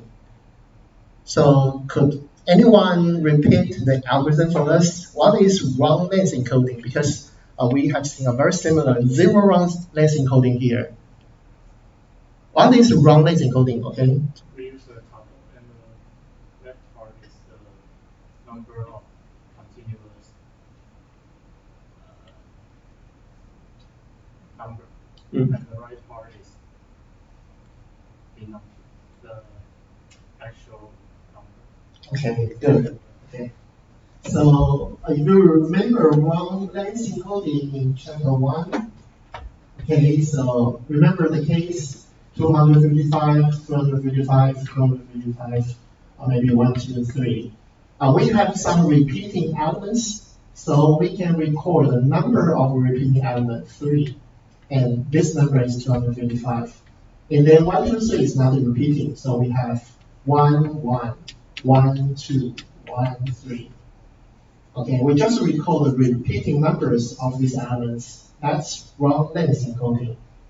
Okay, for zero wrong length encoding, URDC, we record the number of zeros between that element. Okay, so could you discuss the advantages when to apply zero wrong length encoding, when to apply wrong length encoding that achieves better compression ratio? Okay. Okay.第一趟的时候，那个 long length encoding，然后你写的时候是右边是数量。哦，OK，好，那他骗我。好，没问题。好，没问题。好。应该。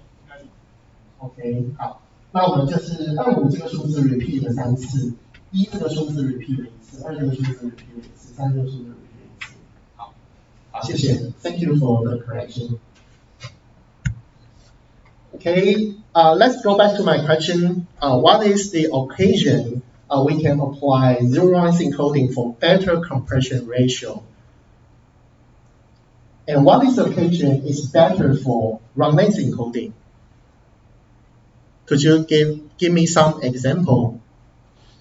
For such sequence, it's better to apply one of them. Then it achieves better compression ratio.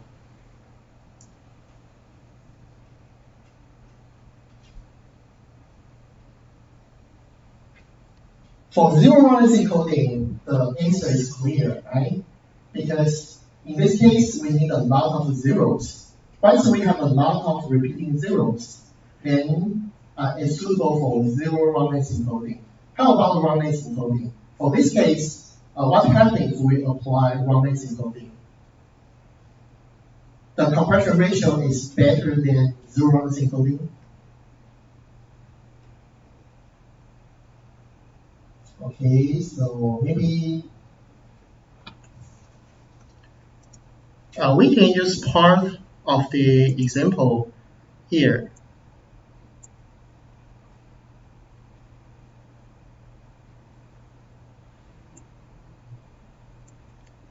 Okay, anyone want to write the answer of roundness encoding of the sequence and zero roundness encoding of the sequence and compare the results, which one is better?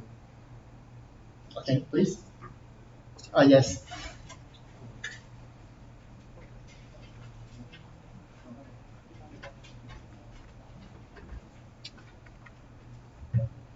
好，那先把黑板上的这些擦掉好了。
Okay, so this is the results of roundness encoding. How about zero roundness encoding? Okay.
Okay, so compare for both algorithms, which one performs better?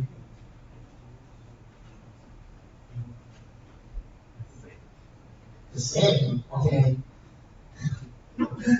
Okay, so next question, could you construct your own sequence where roundness encoding performs better than zero roundness encoding?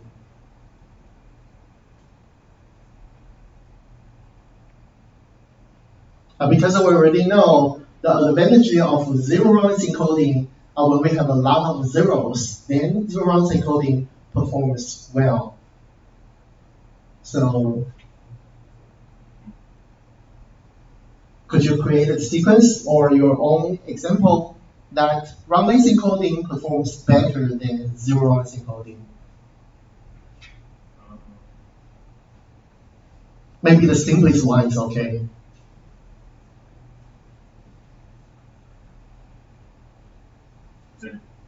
Roundness encoding is better than zero. Yeah, that's right.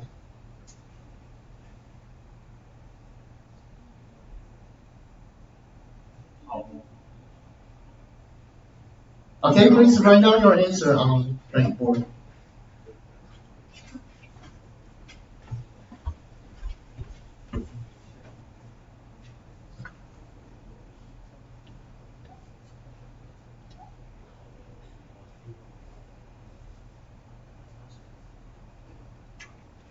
Okay. It may be similar, right? Okay, a very good example because roundness encoding just counting the repeating elements. So we have 3 repeating ones. Okay, so my zero roundness encoding, we just need to record 0, 1, 0, 1, 0, 1. But for this case, the byte used for roundness encoding actually less than zero roundness encoding. Okay, I hope after these examples, you can actually know these properties of both algorithms. I will give you 2 extra points. You can go to TA after class. 太学了，是不是？ Okay, let's talk about next topic, aliasing. So we already know some aliasing results. Undersampling images create aliasing effects. Okay, so it's just like a repo, right? So now we give a formal name, Moray pattern. So the sampling rate for digital images is not high enough to capture the frequency of the pattern. Then that's the phenomenon of undersampling. So the artifacts, we call that Moray pattern. Okay, let's discuss about the process of image formation because the next topic is about Bayer color filter. So the mechanism of Bayer color filter is simple. However, I believe the student in the past few years, they know how to apply Bayer color filter, but they don't know exactly what it is. Okay, so as the process for the light source and the light reflect by the surface of the objects, and the reflected light goes into the center of the camera, then we need to record the reflected lights by the sensor plane. Now, Bayer's color filters just the mechanism how to record RGB values on the sensor plane.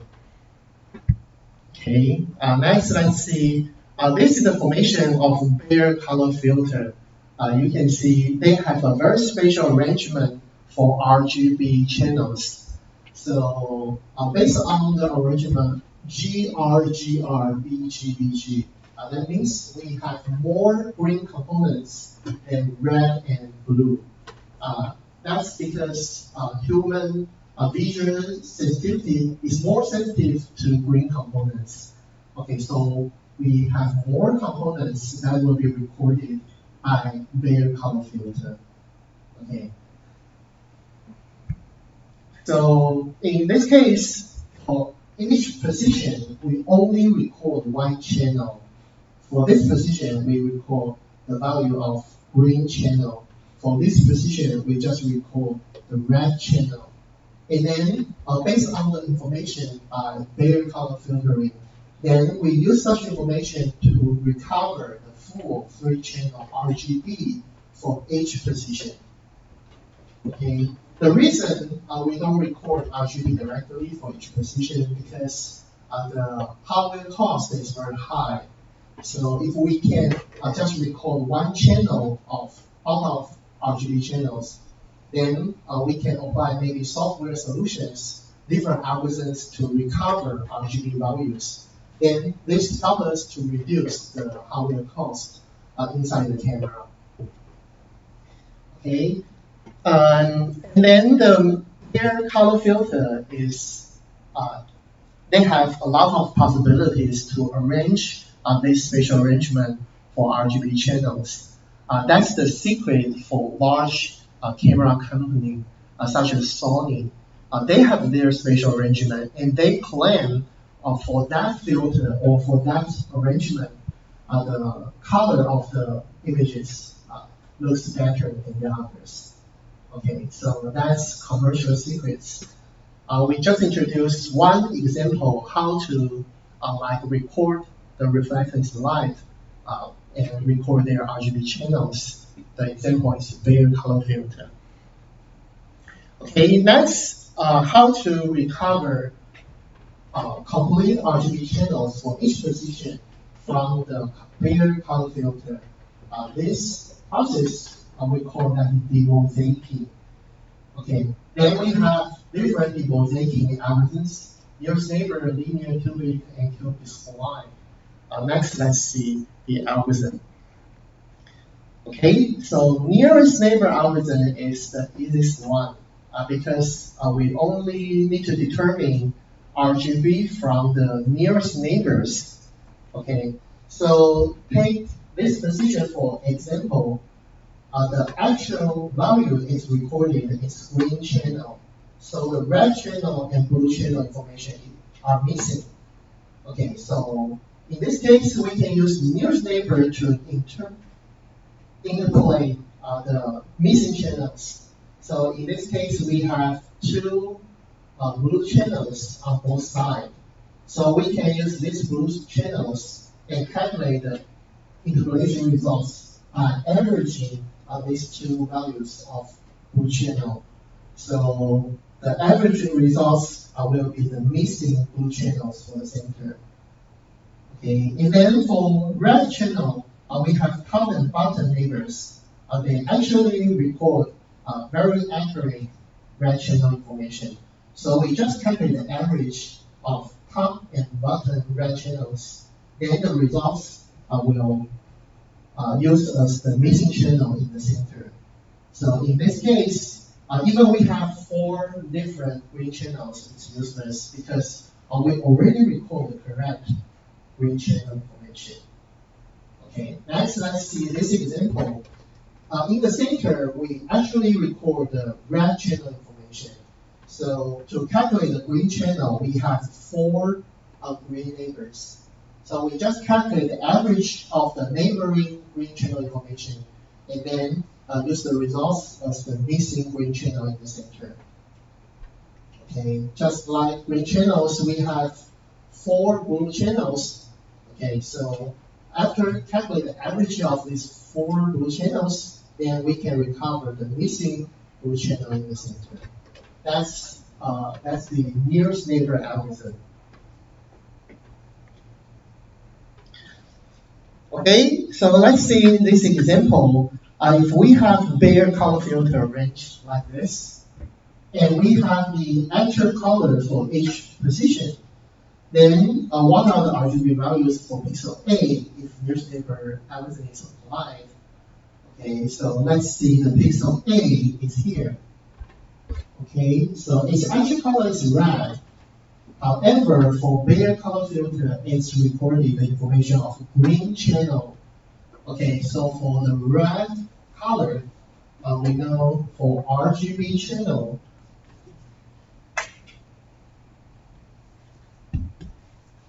if the color is red, then R is 255, G and B are 0. Okay. However, for bare color filter, we only record its green channel. Okay, so green channel, this 0 is correct. However, red channel and blue channels are missing. Okay, so by applying nearest neighbors, then we can see by bare color filter, the red channel is top and down. Okay, so we have top and down information.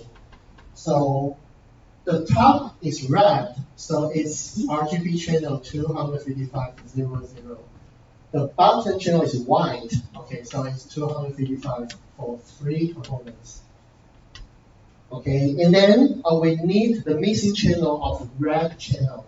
So we calculate the average of the red channel. So after averaging divided by 2, it's still 255. So now we recover the first missing channel R. Next, let's recover the missing channel blue. Okay, for blue, we have left and right neighbors. Okay, so for white and blue one, their blue channel are 255 and 255. So after calculating the average of these 2 positions, the blue channel is still 255. So in the end, we have blue channel and red channel 255, and green channel 0. Okay, so even bare color filter just record 1 channel. However, by applying nearest neighbor algorithm, we can still recover 3 channels.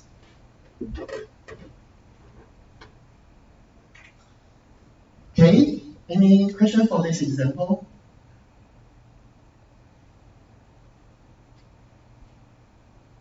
哪里不了解，直接讲啊。什么？它的数值就改变了，没错。好，所以 our next topic will talk about color aliasing. After applying these algorithms, the color changes, so it's no good. So we have another mechanism to recover this. Good observation. Okay.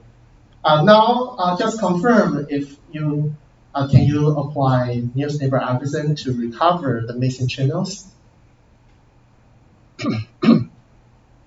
Okay, if no problem, then I would like to invite someone to calculate, for example, the position B. Okay, what's the RGB channels for pixel B in this case?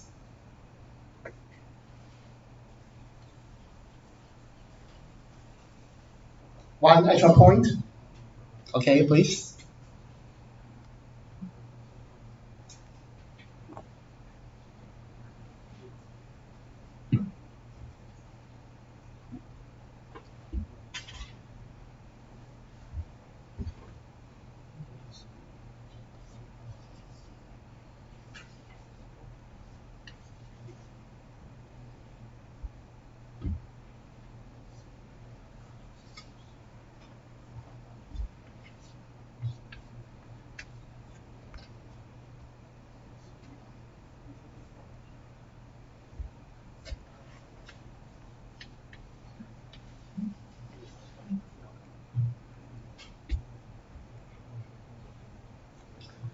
right, he just write the original color of pixel B is blue, so the RGB channel will be 0, 0, 255. And then by bare color filter, it just record the red channel. So it gives a cross for green channel and blue channel. They are missing channels. Next.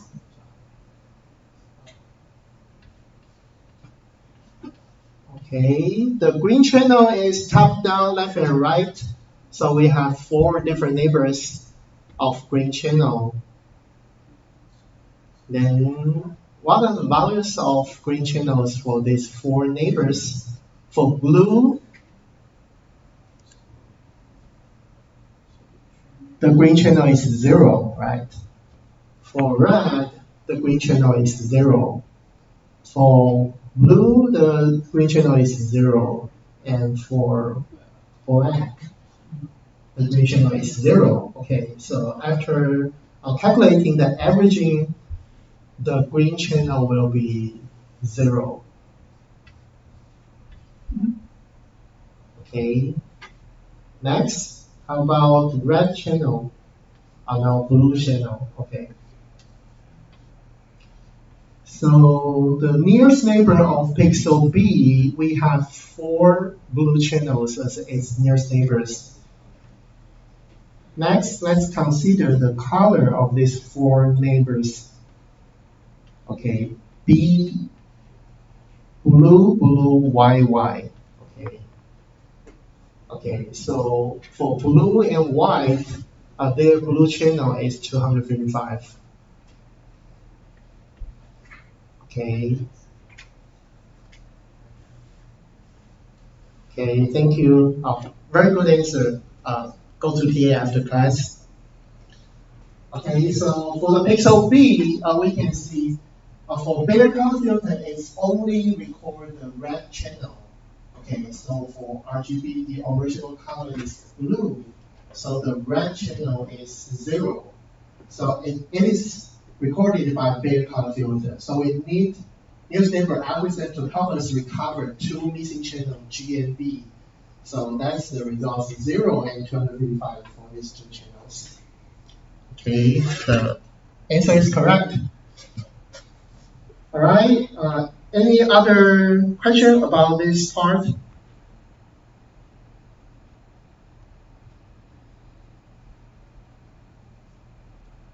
Okay, so anyone give me 1 or 2 simple sentences to describe what bare colors filter aims for? Why we need this method?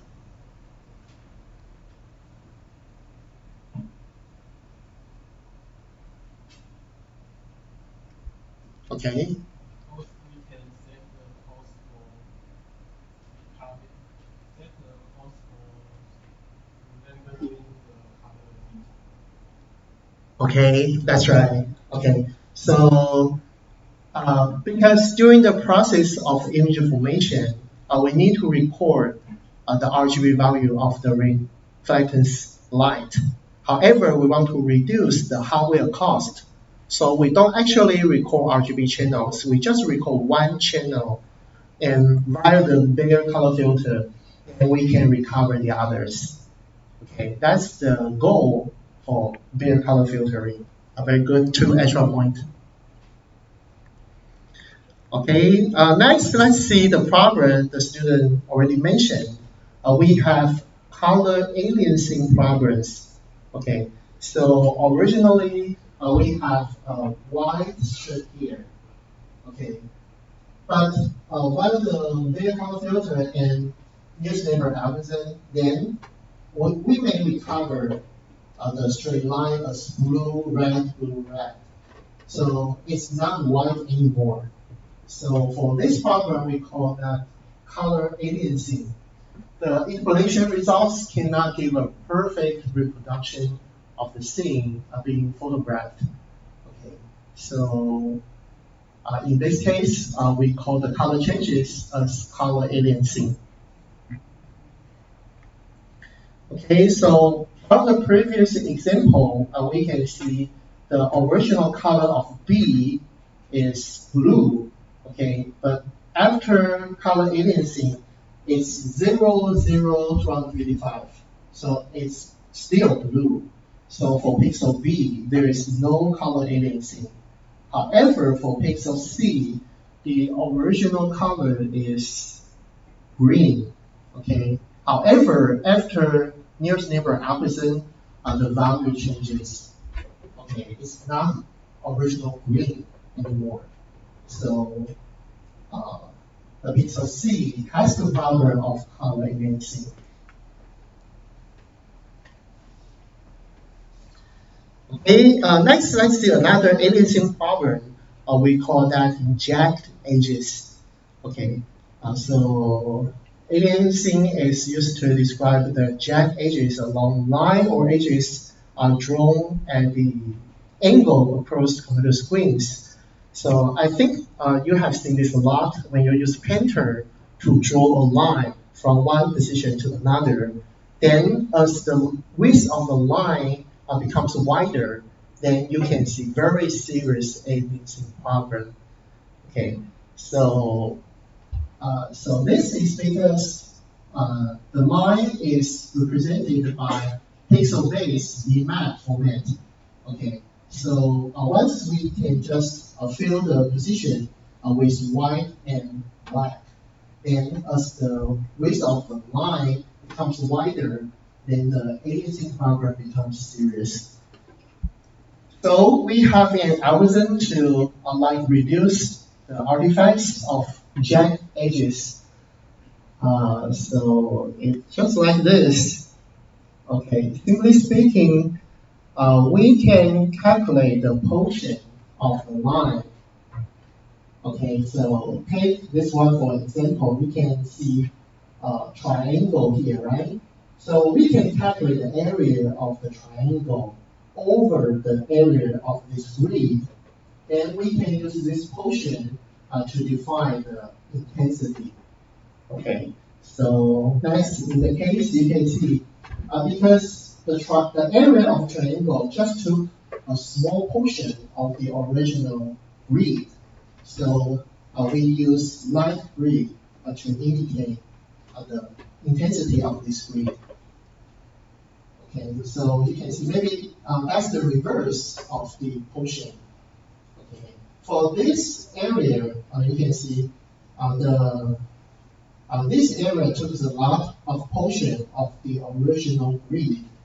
Okay, so we can use dark intensity to represent the results. Okay, so we can calculate this by pixel to determine its intensity. Once the ratio over the original grid is higher, then we use darker intensity to represent the pixel. So in the end, we can have the results like this. Okay, although it's still like different patches. However, if you sit far away from the images, then this one looks more smoother than this one. Okay, so the jagged line is serious than this one. Okay, so we call this anti-aliasing technique. If we have the jaggedness, then once we apply these techniques, we can reduce this phenomenon.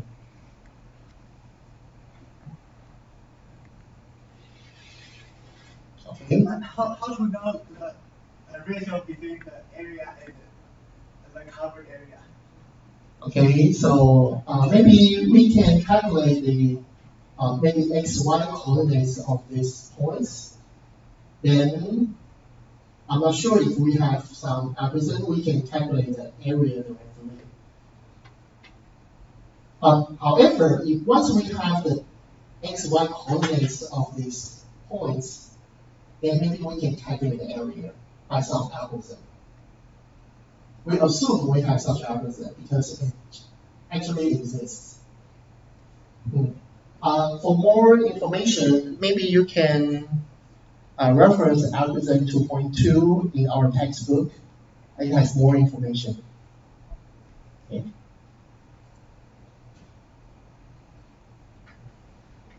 Okay, any other question? Okay, if no questions, let's see aliasing of bitmap and vector graph. Okay, so for vector graphics, it suffers less than aliasing progress because the vector graphics is usually the description of geometric shape and colors. When we draw the line, we can draw the line by endpoint. Once we can design the first point, starting point, and end point, then I click the mouse and draw the line and release the button, then we can define the starting and end position of the line. For the square, we can use click to define the point, and then we can draw the mouse to define the length of a side, then it creates a square.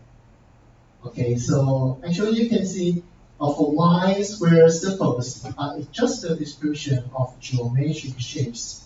And we can still define the color for that shape. Once you open like Word or Painters, you can pick the color from the palette. And then we can assign different colors for lines, squares, and circles. Okay, and then for upsampling, is to enlarge the image by increase the number of pixels. Next, we will see different algorithms how to upsampling the images and change its image resolution or width or height.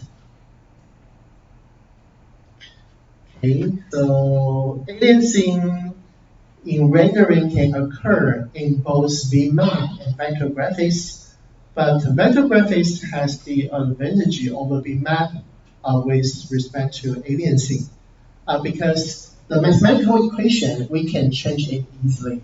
However, for bitmap, it usually represents natural images. So it has very smooth tones of colors. Once we change the shape, okay, then aliasing problem is it's not easy to deal with. Okay. And then vector graphics and bitmap images each has advantages. For example, vector graphics is suitable for pictures that have solid color. When we call that solid color, that means for like yellow chicken on the shore, right? Have you visited yellow chicken near the port of Keelung or Kaohsiung? Okay, you can see the yellow colors of the chicken we call that solid color because the entire chicken, the body, they have the same yellow colors. So for vector graphics, we can define such shape and color easily. Okay, but for bitmaps, it's suitable for continuous tone pictures like photographs. Okay, I'm not sure what are you looking at. Anything funny? Okay, so I'm not sure if you have developed your own like line sticks. Have you developed your own line sticks? Previously, I have my own dog, which is a Shiba dog. So I just create a different set of line sticks for my dog. So I use these sticks to communicate with my friends a lot in the past few years. So when I create such stickers, then I use vector graphics because no, it's not vector graphics. For vector graphics, the very example is 白烂猫. Okay, have you seen the stickers of 白烂猫? They are created by vector graphics. But for my dogs, I just use their images, her images. Okay, so I just crop the shape of the dog and give some post-processing and create the stickers. Okay. So I believe vector graphics used for such as line stickers is more popular than natural images, right? 好，所以同学们都没有自己创造这个贴图的经验哦。好，那个过去有一阵子啊，就是 LINE 的贴图非常风行的时候，好，就是大家都会在上面就是创一些这个贴图的这个组合哦，好，那只要有人下载，只要有人付款，好，那你当然在后台就可以收费这样，好，那所以那个之前老师就是创了几组我的狗狗叫菲菲哦，好，菲菲的贴图这样，好，那接下来呢？老师就经营了一个菲菲的 IG 的社群哦，好，那这个社群呢，大概高达15000人左右啊，好，那老师就天天叫这些粉丝买贴图哈，好，所以就是有创造菲菲的，譬如说新年快乐的贴图，好，还有这个情人节的贴图，好，还有他平常日常生活的贴图，好，就一直骗这个 fans 啊，这个 follower 啊，叫他们买贴图这样，好。所以当时也小赚了一笔哦，好，那我觉得用贴图赚钱是另外一回事，是这个大家怎么知道用一些不同的多媒体的工具，能够快速产生这个 LINE 贴图的格式，然后知道怎么上架，然后赚一点点小钱，好，我觉得这个过程是有趣的，好，那也许同学接下来修完多媒体技术概论这门课可以试试看哦，好，要不要把那个自己的 mail 弄个贴图上去，好。看看这个对方会不会开心，这样啊，好，那我们今天的内容就上到这边，好，看最后同学们有没有什么问题？好，没问题的话，我们就上到这边喽，好，我们下礼拜见。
没有打一下上面那样。